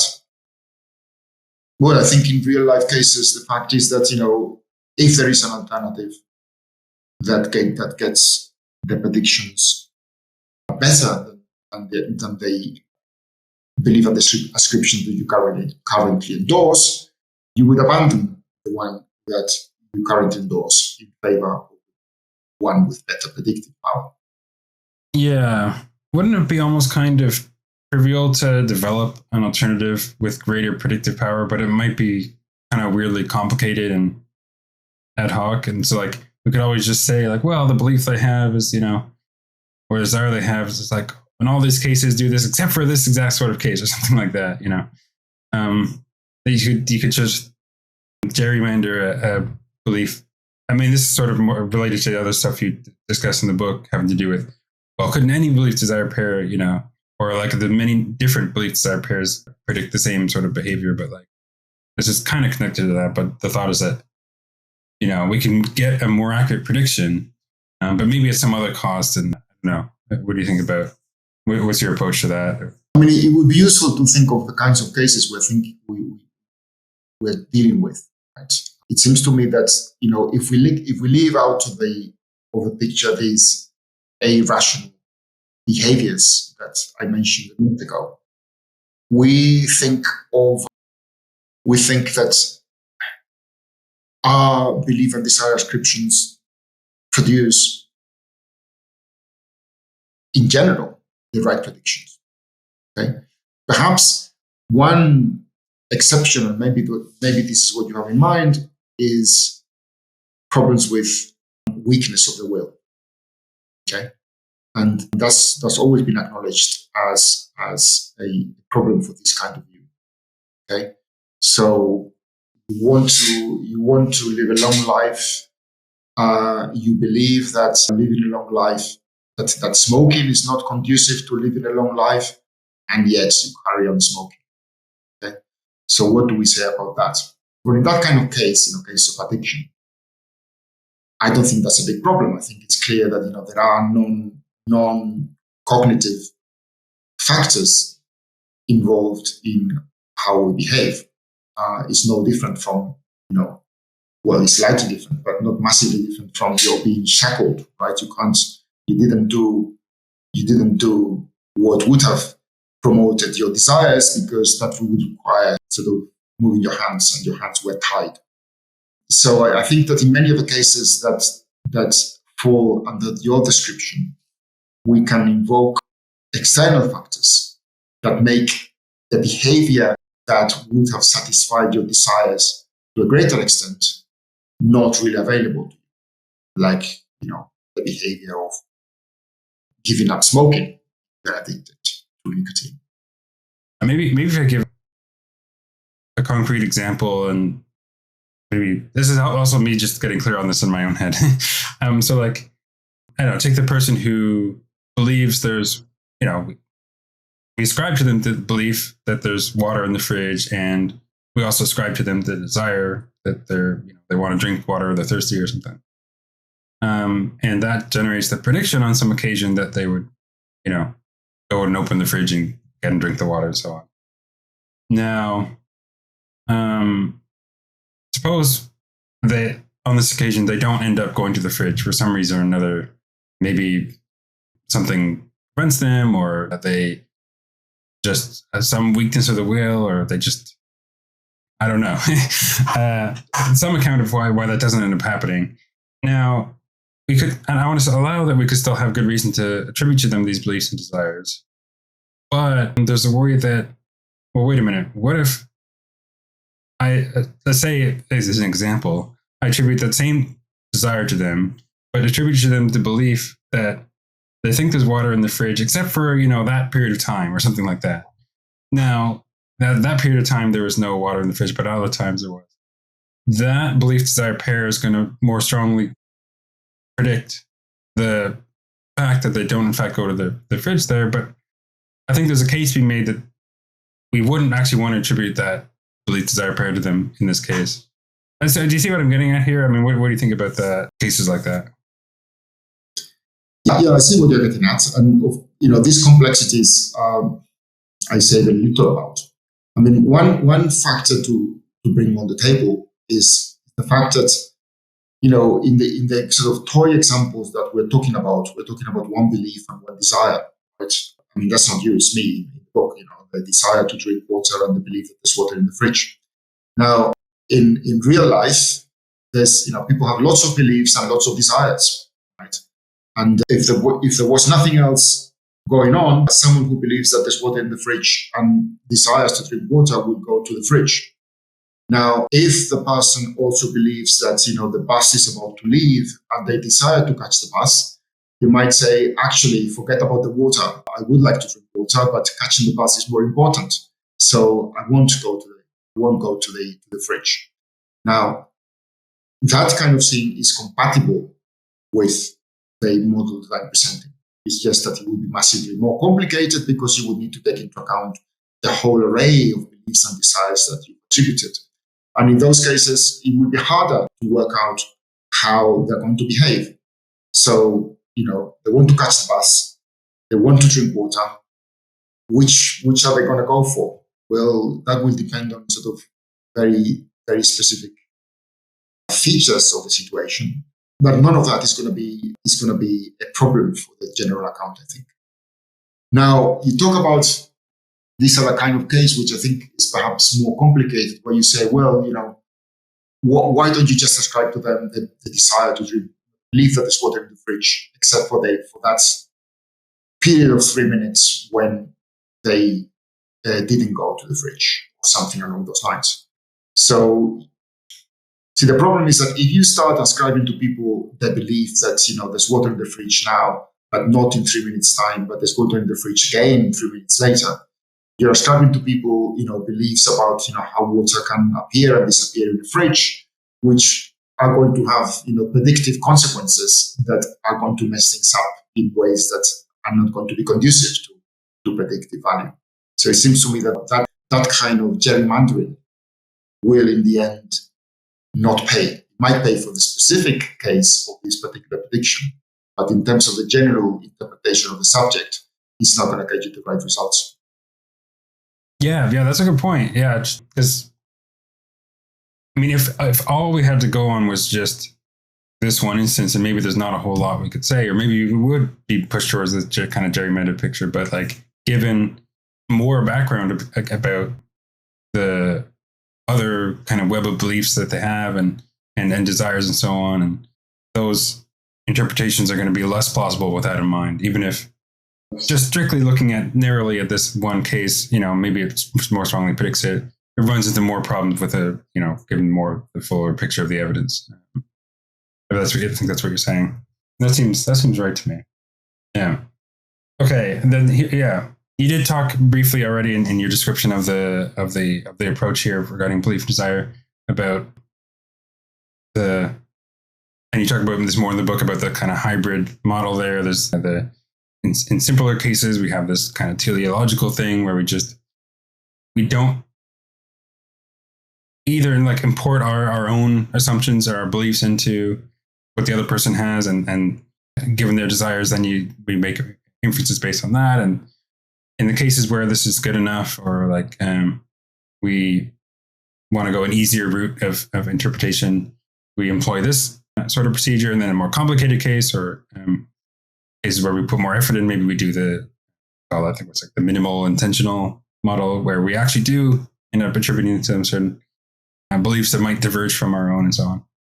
And it's kind of these procedures that are regulating our, belief and desire ascriptions partly, right? That's kind of the general picture there. Would that be a apt description, or would you modify that a little bit? Well, you've explained it better than me. Yes, that's exactly how it needs to be put. Yes, there's this hybrid model where unless, so long as it works, we don't sort of look at behavior, at beliefs for predicting behavior. So if you ascribe to someone the desire to catch the bus, we predict that they will move in the direction where the bus is, where we think the bus is. And it's only when they're moving in the opposite direction that we think, well, maybe he's got the wrong belief as to where the bus is. But we don't start from ascribing beliefs. We start from saying, well, we know where the bus is. We think he wants to catch the bus. I know where he's going to be running. So that's projection of our beliefs onto a prediction results in something like a default ascription of true belief, which is only defeated when that gets you the wrong predictions, and then, if possible, you get a better prediction by ascribing false beliefs. Obviously, ascribing true beliefs is not going to help matters. The ascription of true beliefs plays no role. Okay, it's no different. Predicting what they're going to do on the basis of how things are, predicting what they're going to do on the basis of their true beliefs as to how things are, from the point of view of the interpreter, it's going to give you the same results.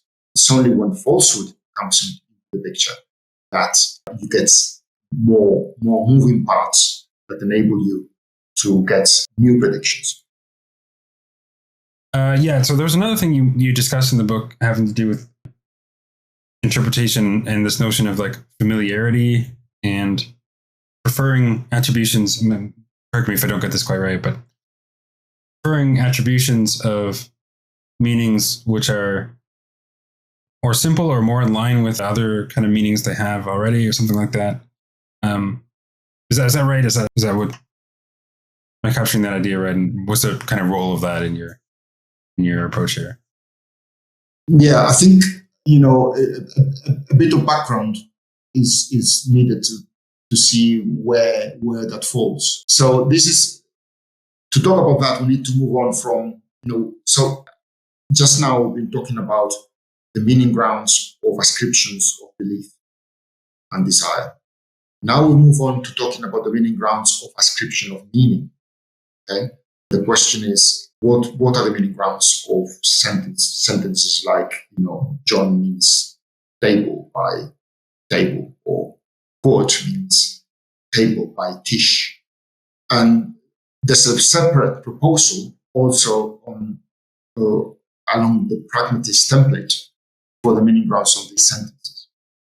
Just as, the same role that Dennett was playing in the meaning grounds of belief ascriptions for me, here that role is being played by Quine's and Davidson's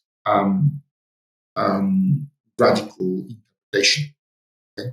And the idea there is that you look at the sentences that the speaker accepts, and you ascribe meanings in such a way as to maximize the truth of those sentences that the speaker accepts. I mean, this has to be made more complicated by looking at compositionality, how the ascription of meanings has to start from the ascription of meanings to substantial units. So you can't just say, oh, whatever he accepts means that snow is white, whatever he rejects means that snow is black. That would work if it wasn't for compositionality, but the need to have a compositional interpretation gets in the way of that. Now, like I did with Dennett's intentional stance, with radical interpretation, I want to say, well, the basic idea is right, but it needs to be modified a couple of ways. The first way in which I propose to modify it is that I don't think that we really aim at ascribing true beliefs, as interpreting the sentences that the speaker accepts as true. We don't aim to interpret them as meaning. We don't aim at ascribing beliefs that we have as interpreters. What we aim at is ascribing to them not beliefs that we have, but the beliefs that we would have if we were in their situation. Okay? There are cases where we are happy to ascribe false beliefs because we think that if we were in their situation, we would have that belief.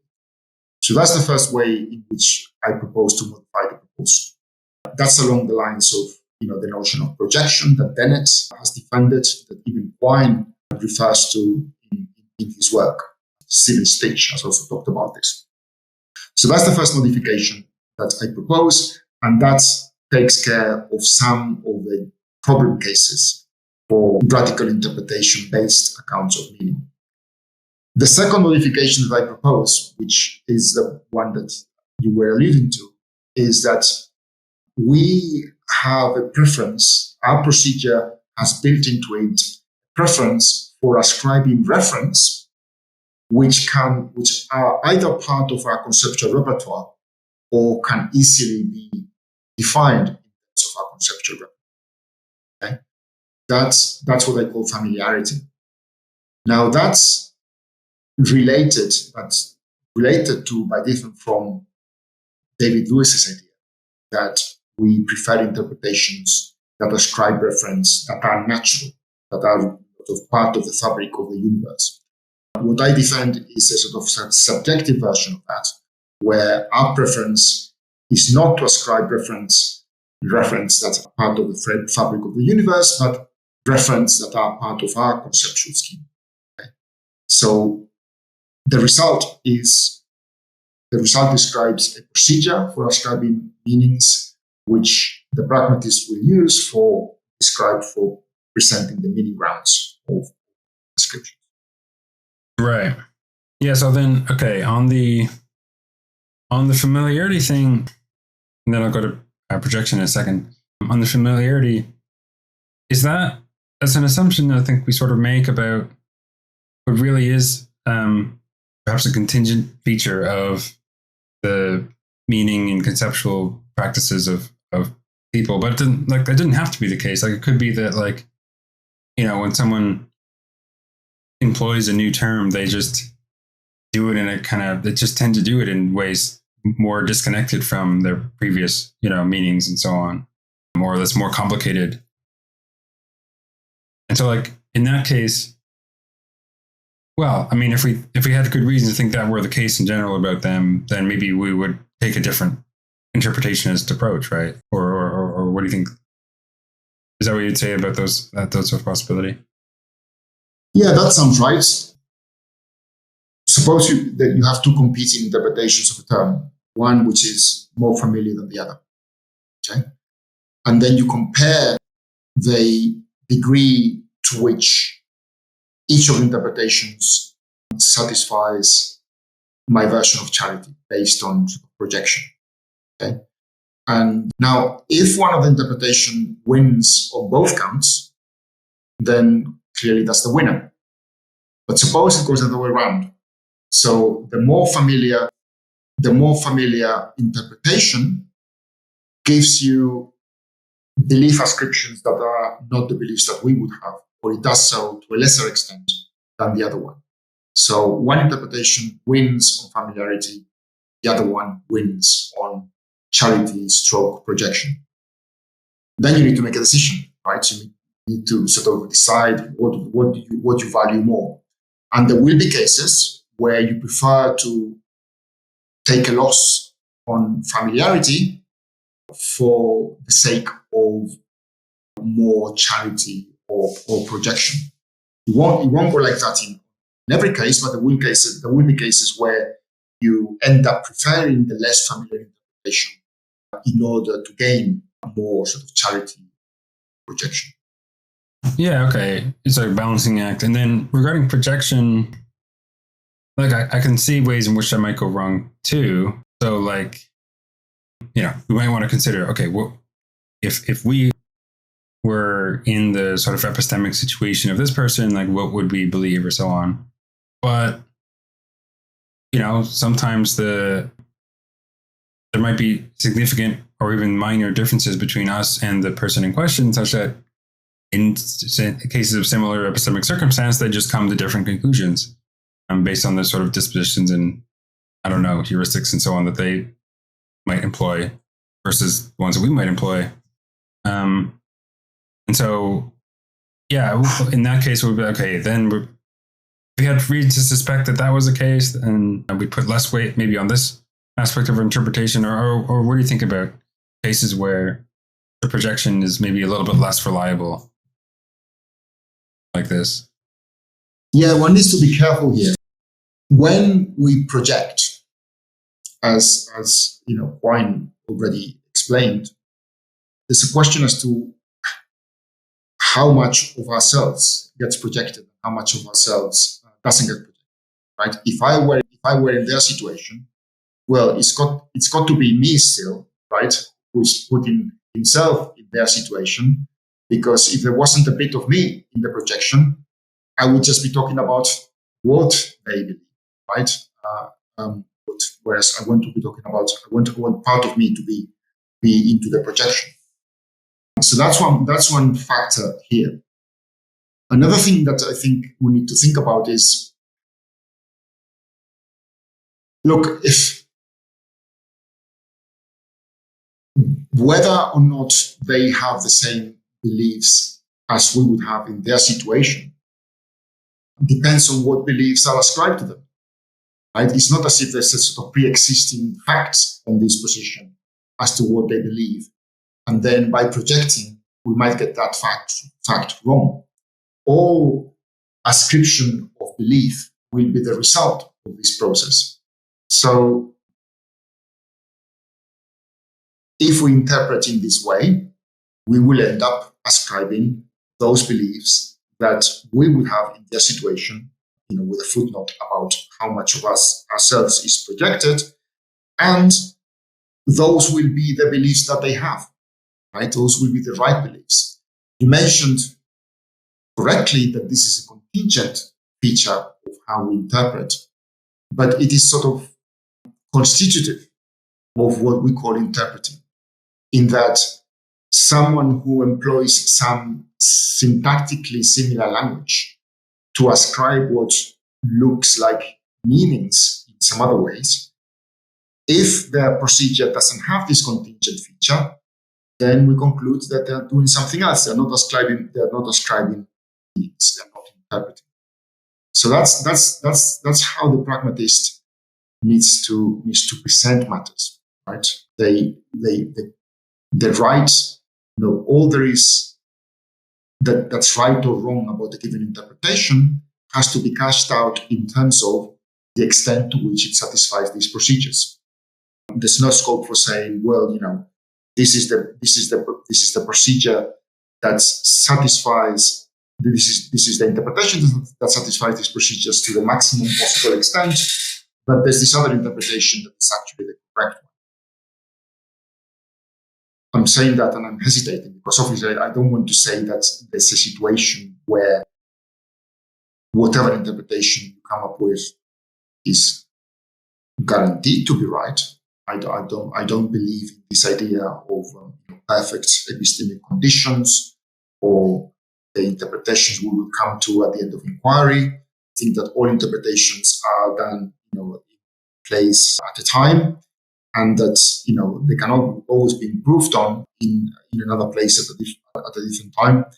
But all of that is compatible with saying it's all coming out of a procedure rather than the procedure trying to track a sort of pre-existing reality. I don't know if that sort of speaks to your concern. Yeah, good. Okay, so there's two more worries that I want to discuss here. The first you definitely discussed in the book, but it's just I have to ask it because I feel like people might wonder about this sort of thing, which is that doesn't this seem to imply that the meaning interpretation or meaning ascription is this kind of subjective or relative procedure? Because like the way you might project onto somebody and then some way someone else might do it and the other interpretive, stuff that they bring to bear there might differ. And so they might come to different conclusions about meaning. But if that's all there is to like a meaning ascription is based on these features, then like isn't there's worries of like some relativity here in terms of meaning ascription? What do you make of that? Well, what the question you raise here is, strictly parallel to the question we discussed in the ethical case, right?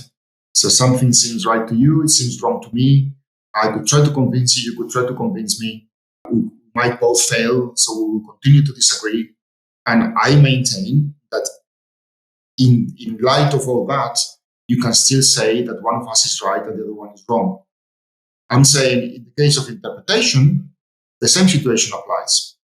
As you said, you will use the procedures for interpretation, the same procedures as I use, and you will come to a conclusion. I will come to a different conclusion, and I might try to convince you that my conclusion is the correct one. You might try to convince me that your conclusion is the correct one, but we might both fail, and then you would interpret the expression in one way. I would interpret it in a different way.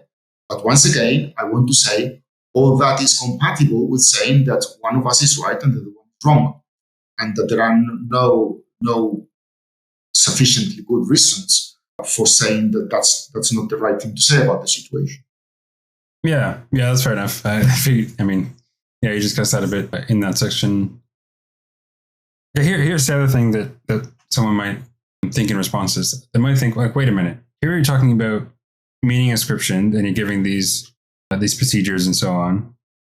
But previously, you already talked about meaning and the meaning grounds in terms of the procedures, employed by speakers regulating the acceptance of the sentence and so on. Why does it seem like there's a difference here between what determines the meaning and then what determines the meaning ascription? If that makes sense. Why does it seem like these things are fairly different when there should be maybe some more close connection between them? Yeah. No, that's wonderful. That's precisely the kind of complexity that I mentioned earlier to motivate my use of the ethical example, because this complexity doesn't arise, and this complexity is a minefield, is hugely confusing. And I think the epilogue of the book tries to sort of deal with this to some extent. So when we're talking in the material that we discussed towards the beginning, we are talking about the specific procedure for specifying the meaning grounds of certain sentences. That's a procedure that could be applied to a multiplicity of discourses. Now, one specific application of that procedure that I knows is its application to meaning ascriptions. And you say that meaning ascriptions have the meaning they have by of the procedures that are employed for deciding on their ascription or on their acceptance or rejection. Now, I think one way to get to the worry that you have in mind is to say, well, shouldn't we apply this to our interpretation of the terms that we've been talking about? Our interpretation of, say, is morally right. Okay? So our interpretation is morally right. If I'm right about meaning, it would have to be based on interpretative procedures. Okay? So the question then is, isn't this in conflict or in competition with a pragmatist account of the meaning grounds of the discourse that we've described before? And the answer is yes, it is in conflict or competition. For the position work, it's got to be the case that the pragmatist account of the meaning ground of the discourse can be validated from what I say about the pragmatist meaning grounds of meaning ascriptions. And the epilogue of the book talks about, the prospects of achieving this. This might not work. Okay? So I'm sort of putting a position on the table, sort of giving it a go. I think it's very promising, but there's of course lots of things that remain to be discussed. But yeah, that's how the harmonization of these two conflicting accounts that you spotted would have to go. Now, obviously, it gets even more complicated when it gets sort of self-referential, right? You would need to apply interpretive procedures for deciding whether the pragmatist meaning grounds of meaning ascriptions are the ones that are supported by interpretive procedures. That sounds circular. I don't think it is. It's not trivial. It might not work. It might be that the position, the proposal doesn't support itself in this way. But that's how we would have to go for this conflict to be resolved. Yeah, that's helpful, because I was thinking, regarding the areas of discourse that you were discussing, the pragmatist meaning ground stuff. Wait, okay, so the thought might be something like this: if the meaning ground, is fixed by facts regarding the procedures employed by the speakers regarding the regulating acceptance of the sentences, then if we're trying to interpret the meanings of those sentences, we should be trying to investigate the procedures they're using, for regulating acceptance of those sentences and so on. And then does doing that require, or is it even compatible with this talk about projection and, familiarity and this other interpretive aspects? What would be the point of that? Or is that even compatible with this view of the meaning grounds? And yeah, that's sort of what you're talking about. But yeah, that's interesting, then worth exploring more. I don't know if you want to add anything more on that, or. No, just saying, in the epilogue, I explain how there's some hope that this validation will actually work. That specifically for the projection criterion, there will be, it's likely, there are reasons for thinking that we'll be able to say that interpreting someone as meaning by a predicate what we mean by is morally right, precisely when they apply the predicate on the basis of the moral sense, is something that is compatible with the projection criterion. Okay? There are limits to this. There are reasons for thinking that the compatibility is not perfect, but perhaps that lack of compatibility can be explained by reference to the other criteria for interpretation, familiarity, etc. All that is sort of open questions, but I think you put your finger on kinds of questions that need to be asked at this point. Yeah, the other thing I was wondering about, and this is, of course, people discuss these sorts of issues, what if we have more kind of procedures built in for interpretation beyond maybe the two things that you list? What if we think there's more things to kind of weigh against those?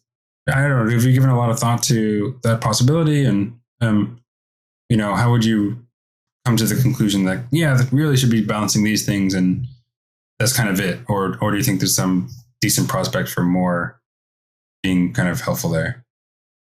Yeah, well, there are all sorts of ways in which it might be that the position needs improvement, and you might be on board up to this point, but then say, actually, the procedures that we employ that ground the meaning of meaning ascriptions incorporate aspects that I haven't discussed. I'm open to be convinced that that's the situation. We'd have to look at what the proposal looks like. I'm sort of fairly confident that what I've provided is pretty much what we need. at least in light of the examples that have been used in this area to attack interpretation-based accounts of meaning. But yeah, there might be other cases that can be dealt with these tools, and it might be that a more sophisticated account of our procedures solves that kind of problem. That may well be so. Yeah, right. And then something else I was thinking about, because I mean, as you mentioned, for clarity and simplicity, philosophers tend to deal with the toy examples tend to be fairly simple because that helps to get the idea across and they're easy to consider. But often there's this kind of assumption that the conclusions we draw are going to generalize to a lot of more complicated cases. And I wonder how much, to what extent you worry that might not be the case, or maybe in a lot more complicated cases we need more, or that these tools might lead us astray. I mean, I guess the worry here is like, do we have good reason to think that maybe if it works well in these cases, that it's going to generalize kind of more or less across the board? I mean, what do you think about that? I think we have, well, I think that I offer good reasons for thinking that this is going to generalize. One thing you need to keep in mind is that acceptance of the procedure that I described is compatible with lots of different, more specific procedures. Okay? So your procedure and mine might be different in ways that's compatible with our sharing the core that I present. Okay? So long as you accept that core, in this case, the business about projection, familiarity, there might be other idiosyncrasies to your interpretation and other idiosyncrasies to mine, but so long as that core is present, we would both count as interpreting. So the scope of variety for diversity, without abandoning the idea that this core is what defines who counts as interpreting. Right. Yeah. Okay. And so a couple other things. I was wondering, I haven't really thought about this very deeply, but like when thinking about meaning ascriptions here, how do we deal with things like coextensive terms that may not be, the same in, say, meaning? Just wondering, does this approach handle that well? Like in the sense that it doesn't allow substitution of coextensive terms, even if the there's kind of Phrygian and that comes up quickly too regarding. So Hesperus and Phosphorus. Yeah.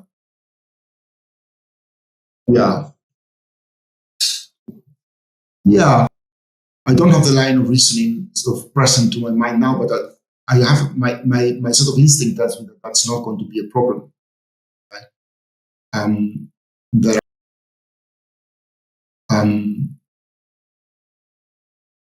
It might be that including the application of the projection criterion to sentences in which those terms figure in intentional contexts, like, so-and-so believes that Hesperus is so-and-so, so-and-so believes that, Phosphorus is so-and-so. I mean, maybe that there's nothing circular or question-begging in including intentional contexts in our application of the projection criteria. It's too late for me to think of good examples of this, but I feel some conviction that I will be able to find good examples. Yeah. I guess I didn't have a developed worry here, but I guess the idea was let's consider projection, and on the case of the Hesperus and Phosphorus case, and suppose that the person we're interpreting is not aware that those are, they use both of those terms or those names, but they don't recognize that they're coextensive. And I suppose that you do, and when you're projecting on them, does that knowledge get imported? Maybe that would be a mistake in projection, and you should ignore the fact that you're aware of the coextensiveness of those terms. It's I don't know. I was just thinking maybe these concerns might come up come up here, and we might want to be careful with how we're dealing with them in projection and more broadly. Well, this is the kind of case for which sort of projection is designed, right? So, yes, you know that they refer to the same planet, but you also recognize that if you were in their situation, you wouldn't know this. So you have no pressure towards ascribing beliefs that require this knowledge, because although charity would force you to, this projection doesn't, right? Because your goal is not to ascribe the true belief that these two terms refer to the same object. Your goal is to ascribe the belief that you would have about the reference of these terms if you were in their epistemic situation, and you can recognize that if you were in their epistemic situation, you would not realize that these two terms are coextensive. Yeah, that makes sense. Yeah, we wouldn't include that in the stuff that we're projecting because that's part of their epistemic situation. Yeah, that makes sense. Yeah, so maybe it is just like suited to handle those cases pretty cleanly. Although I might have to think more about that. Okay, and then so I want to move on to another thing that you talk about, which is truth ascriptions. And so the rough idea I get from you is that, okay, it's a bit different when applying to yourself and when applying to others. So when applying to yourself, correct me if I get this wrong, there's something like the meaning grounds is given in terms of the connection between like your accepting of sentences and the ascription of the truth predicate to those sentences, something like that. And then when applied to others, it has to do with description of the truth predicate and interpreting them as having a sentence or accepting a sentence as representing a state of, maybe I'm butchering this a little bit, but maybe if you could just kind of describe the rough idea there. I think I got part of it right, but maybe I'm not getting the idea. No, you get the general idea. And that's more or less how it goes. So once again, we are looking for a procedure such that someone counts as meaning by a predicate what we mean by is true, just in case they use that procedure for accepting or rejecting sentences that ascribe this predicate. And as you said, in the first person case, in the ascription of that predicate to the speaker's sentences, the procedure is very much disquotational. So you accept P is true just in case you accept P, and you reject P is true just in case you reject P. For sentences, for the ascription of the predicate to the sentences of others, the procedure has to be a bit more complicated, because the sentences of others are not sentences that you accept or reject. These sentences that they accept. So their interpretation has to be brought in. And I think this is something that is recognized by people who've been developing Davidson's ideas. And the idea is, well, what you need to do to mean by a predicate what we mean by is true, in the third person case, is to ascribe the predicate to those sentences of others that you have interpreted with a state of affairs that you think obtains, that you have interpreted, with a state of affairs that you think obtains, or in the sort of linguistic case, with a sentence that you yourself accept. So interpretation has to be built into the description of the procedure for the third person case.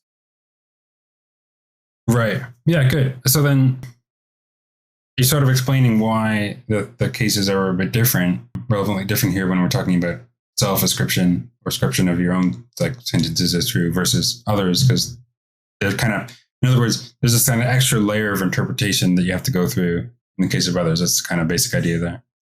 Yeah, that makes sense.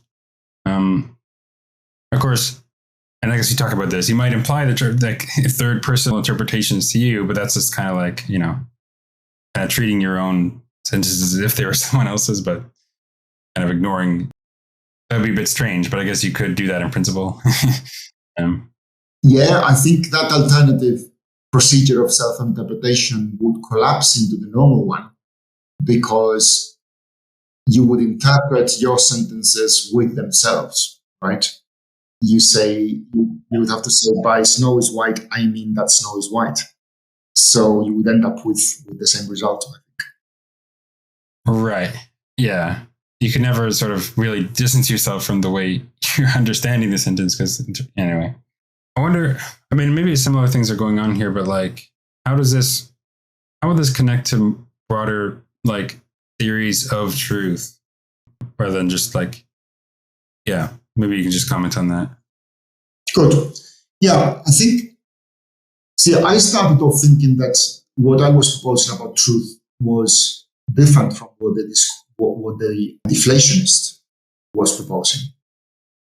But later, too late to really incorporate this into the main argument, I realized that Paul Horridge is defending a view that's not all that different from what I want to say. So people think, well, traditional theories of truth think that truth is a real property, and that the predicate is true refers to that property. And then the deflationists come along and they say, no, truth does not refer to any property. You are not saying anything about the sentence when you ascribe the predicate is true to it. Truth is just a logical tool that we employ for some sort of practical purpose. Okay? I want to say, no, truth is a property. The predicate is true refers to a property. And sentences in which the predicate is ascribed to a sentence describe that sentence as instantiating a property. You are representing the sentence as having some property. So in that respect, the view is different from the standard way of understanding what the deflationist thinks. The only way in which this would differ from what the traditional theories of truth would say is that for the pragmatist, there's an explicit rejection of the idea that you can give the nature of this property in some independent terms. Okay? It's nothing, you are only going to be able to say what property it is using the same terms again. Now, the predicate is true, first the property of being true. But the property is real, and the sentence in which the term is ascribed represent their object sentences. So that's the line. And all I wanted to say is that's, as I understand him now, that's not all that different from what Paul Horridge has said. And I have some footnotes in the book referring to passages of his work where he makes these points. Well, he might disagree, but it seems to me that the position is not different from his at this point. What's important for me, like in this case, like in the previous cases, is to preserve the thought that these sentences succeed in discharging the task of representing the world. And since these sentences have a subject-predicate form, that requires that the predicate refers to a property, so that property exists, and that property is the referent of the predicate is true. Right.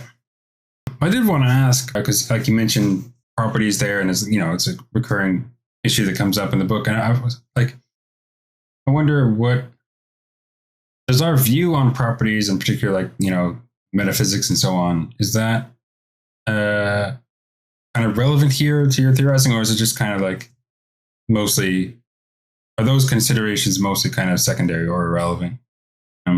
Well, I guess for this position to work, that requires that we have a conception of properties on which no substantive requirements are imposed what counts as a property. So you can't, to accept this, you can't say that something is a property only if it is causally efficacious, or something is a property only if it figures in the most basic explanation of how the physical universe works. If you take those sort of substantive accounts of what counts as a property, then you're not going to be able to accept my claim that these predicates are referred to properties.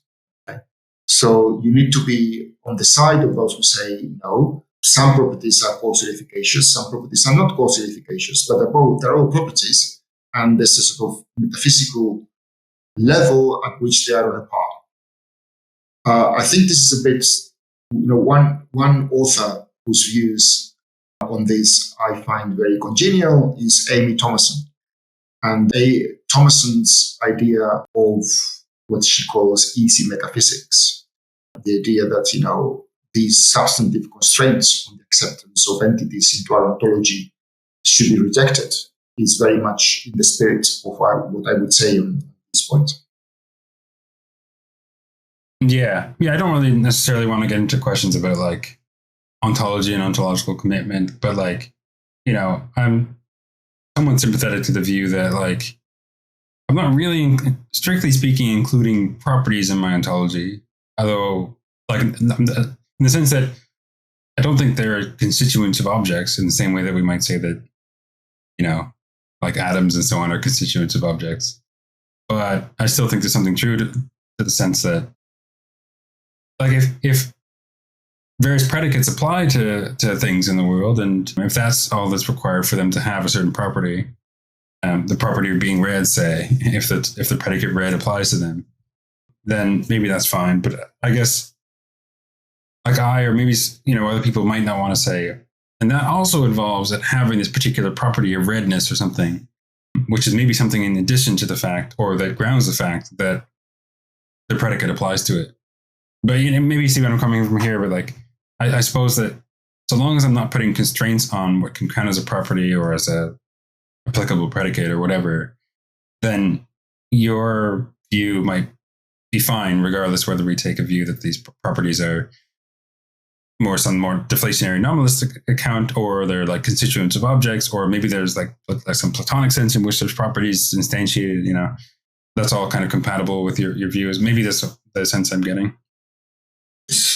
Yeah, I think that's right. See, the only thing is that there are cases in which there's interesting questioning to be done concerning the nature of a given property. For example, in the case of is read, there's the property of being read, which the predicate is read refers to. There's interesting questions to ask about where that property resides, what's its nature.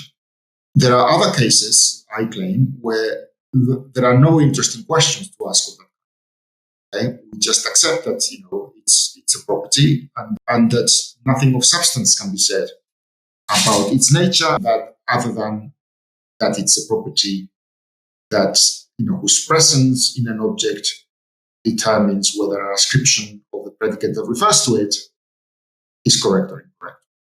Right. Yeah. Okay. Yeah. That makes sense. Of course, there's more that could be discussed here about the nature of properties and how this relates to the project overall. But I did also want to ask about. So, like, we've been sort of clear on this, but like, you're not putting forward this pragmatist account of the meaning grounds of semantics here as meaning to capture all of our discourse, or all the meaning grounds of all of our discourse. But is there a general sense of meaning grounds which, like, okay, maybe here's the way I might put this question or worry. Someone might think that there isn't a kind of general sense of the meaning grounds of assertion or judgment, which admits of both this like pragmatic sense and also this representation sense, or maybe something else, And I was just wondering, like, do you have a general notion of meaning grounds here, which is sort of in a way kind of neutral between these different things that could realize that, if that makes sense? Yeah, I think what brings them together is this idea that sentences represent the world. And whereas, my opponent would say there's only one way in which a sentence can come to do that, I want to say there's more than one way in which a sentence can come to do that. What they come to do is the same in both cases, and that's what makes them two versions of the same thing, as opposed to two completely separate things. So the diversity is compatible. Diversity of procedures, of means, is compatible with unity of goal, representing the world. Right. Okay, that makes sense. And then the second thing was like, some might worry that it's a cost, and maybe you just would say that it's a cost worth bearing, that we can't give a really kind of unified account on the nature of the meaning grounds of different, assertions or judgments. Whereas like, oh, look, someone might think that if we give a representationalist account across the board, that's in some way kind of better because, we have this kind of unified account of how the meaning grounds works, but you're having to split it up. It's like, well, sometimes it's a more pragmatic thing and maybe it's being split up in that way as a sort of cost, but you're saying maybe you want to say that, yeah, it's cost worth bearing because this is a better theory of the way meaning works in these cases. Is that kind of, would you agree with all that there, or how would you go into this worry of it being more complex and less kind of unified? Yeah, that sounds right. It's just that, towards the end of the book, I make the suggestion that it might be that at the bottom of all representation, there's a pragmatist layer. So if you start from the standard representationalist position, or one version of the standard representationalist position, as presented by, Frank Jackson and other people who advocate what Hugh Price and others have referred to as the Canberra plan. So there's science, and then the candidate reference for terms are the properties that are recognized by the physical sciences. Okay, so you have all sorts of discourses. Some, many of them present themselves as representing the world, but there's this constraint. You only count as representing the world if your predicates can be located in the reference of your predicates can be located in the ontology postulated by the physical sciences.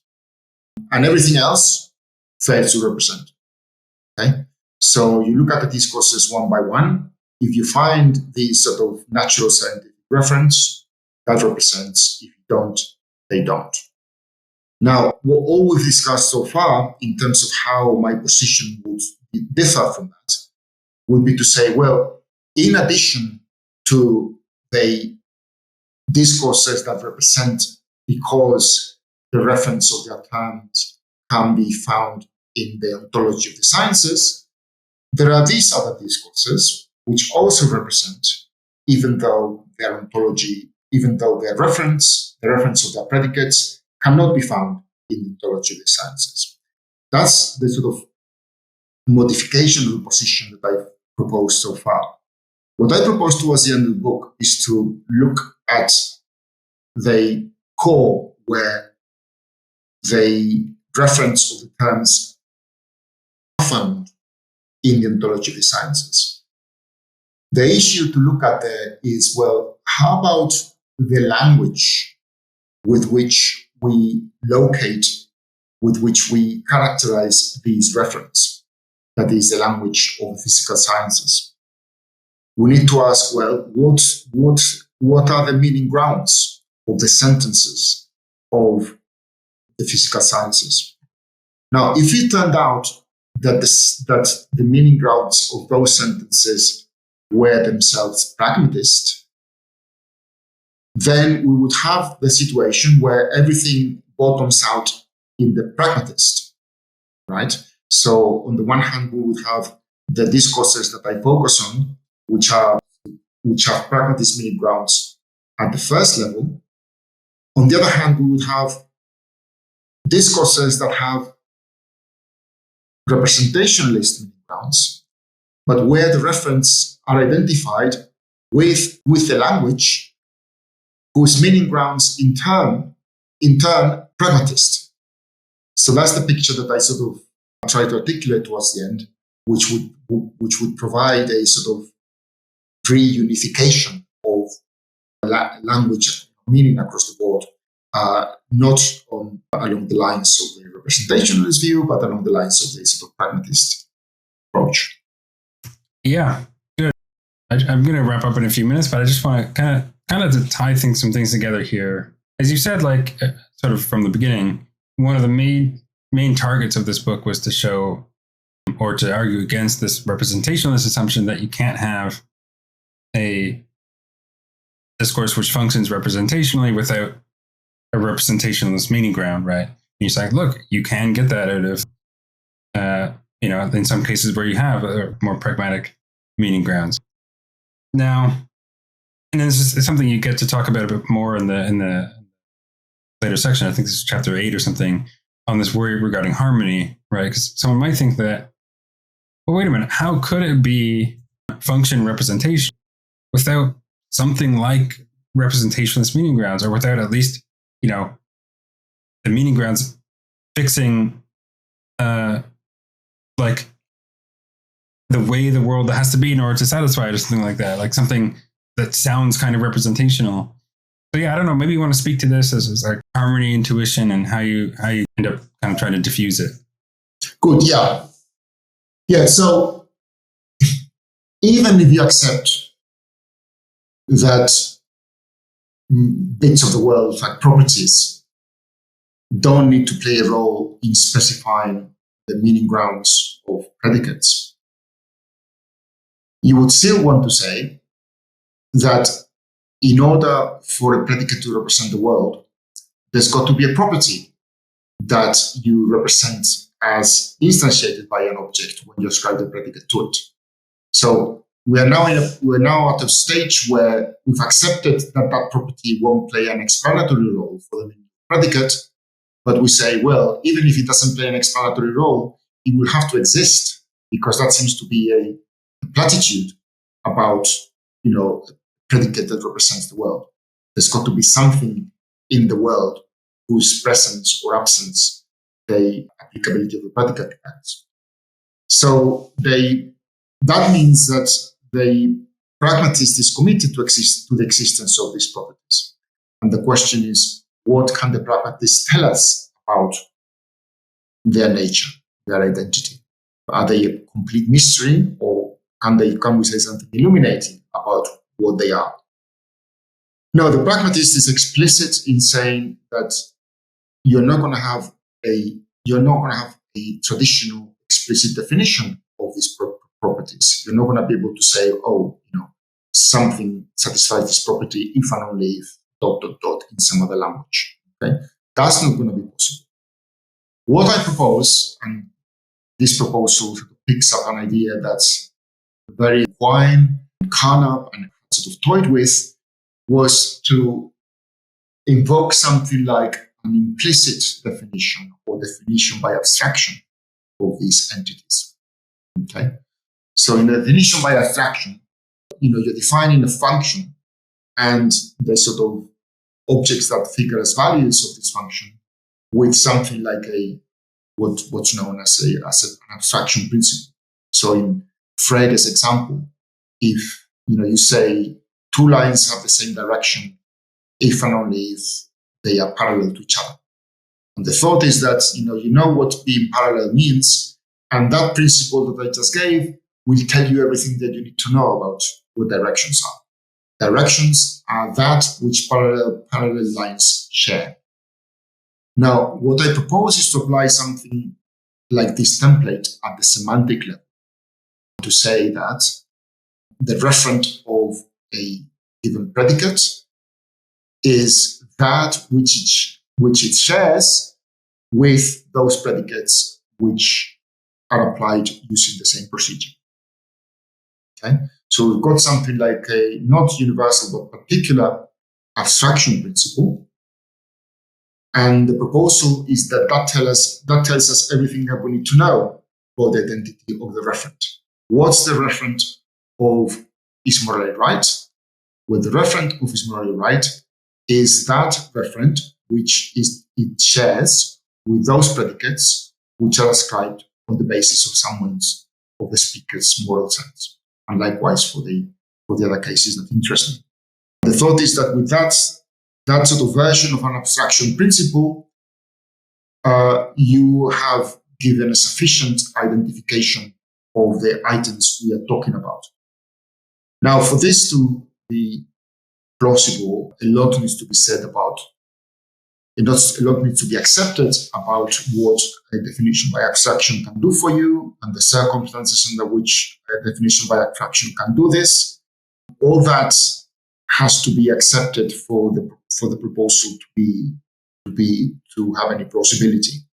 And a lot of that I'm sort of taking as an assumption in the argument, which in the fullness of time would have to be somehow discharged. But yeah, that's basically the general idea there. Yeah, very good. That's helpful. So just kind of wrapping up on this book, then I was wondering what you think of some of the. I mean, you've sort of already talked about this in the course of the discussion, but like, what do you think some of the major kind of difficulties that remain facing this approach, and also what do you think some of the ways forward? Research that's kind of prime for investigation from here. What do you think some of that is?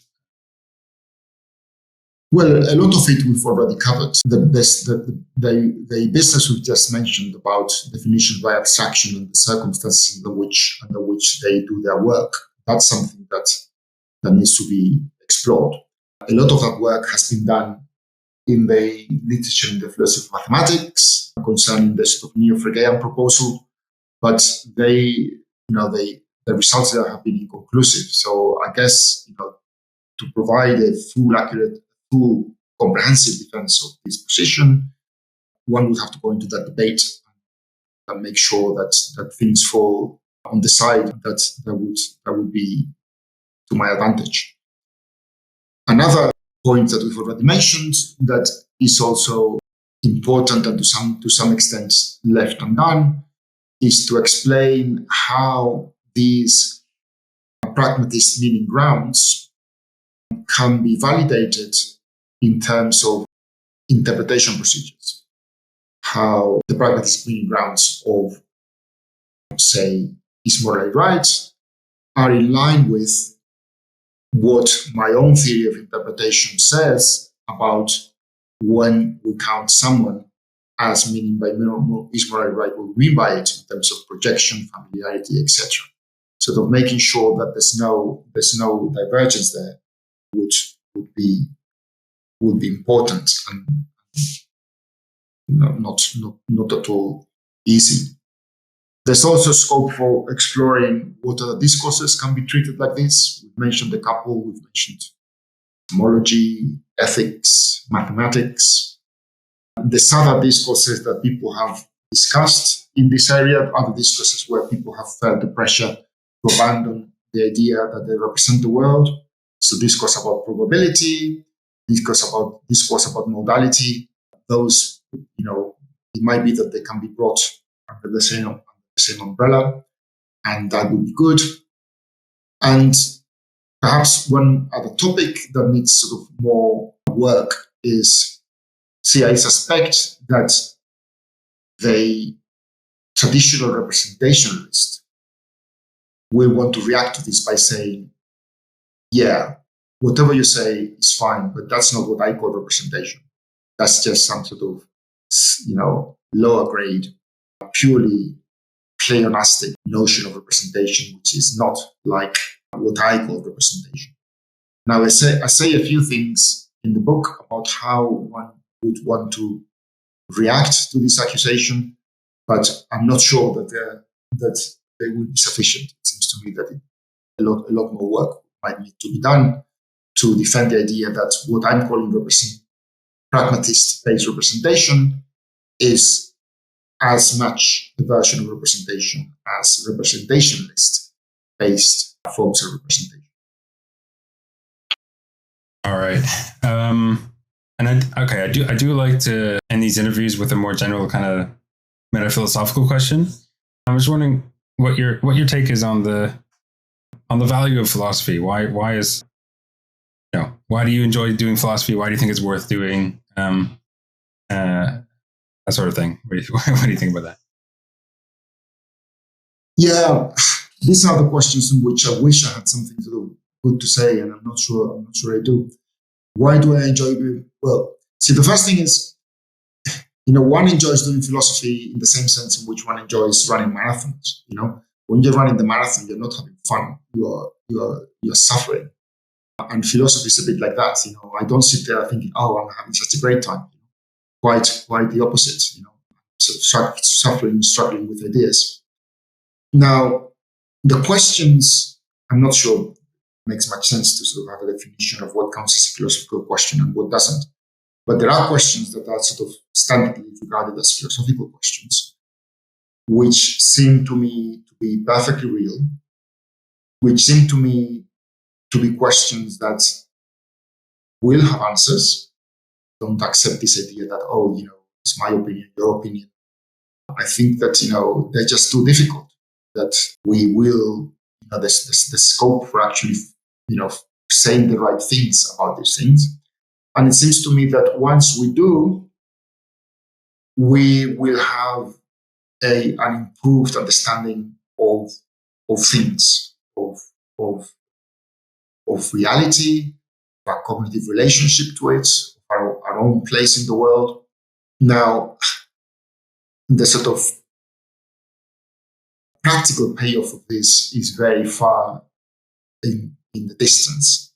So it's very sort of difficult to promise any of that at this stage. But it seems to me that we will all benefit from finding acceptable answers to these philosophical questions. Yeah. All right. Fair enough. So this has been really great. I'm going to end the questions there. But so again, just to repeat for the audience, the book we've been discussing is called Pragmatist Semantics, a use-based approach to linguistic representation, by Professor José Zalabardo here. And yeah, thanks so much for being so generous with your time and coming on here and providing your insights and answering my questions. It's been really great having you. Well, thank you, Troy. I thought this was wonderful. I'm now exhausted, but there were great questions. I didn't know what to expect. The level has been very high, and it's as if I had gone through the whole book in my head the last couple of hours. Thank you.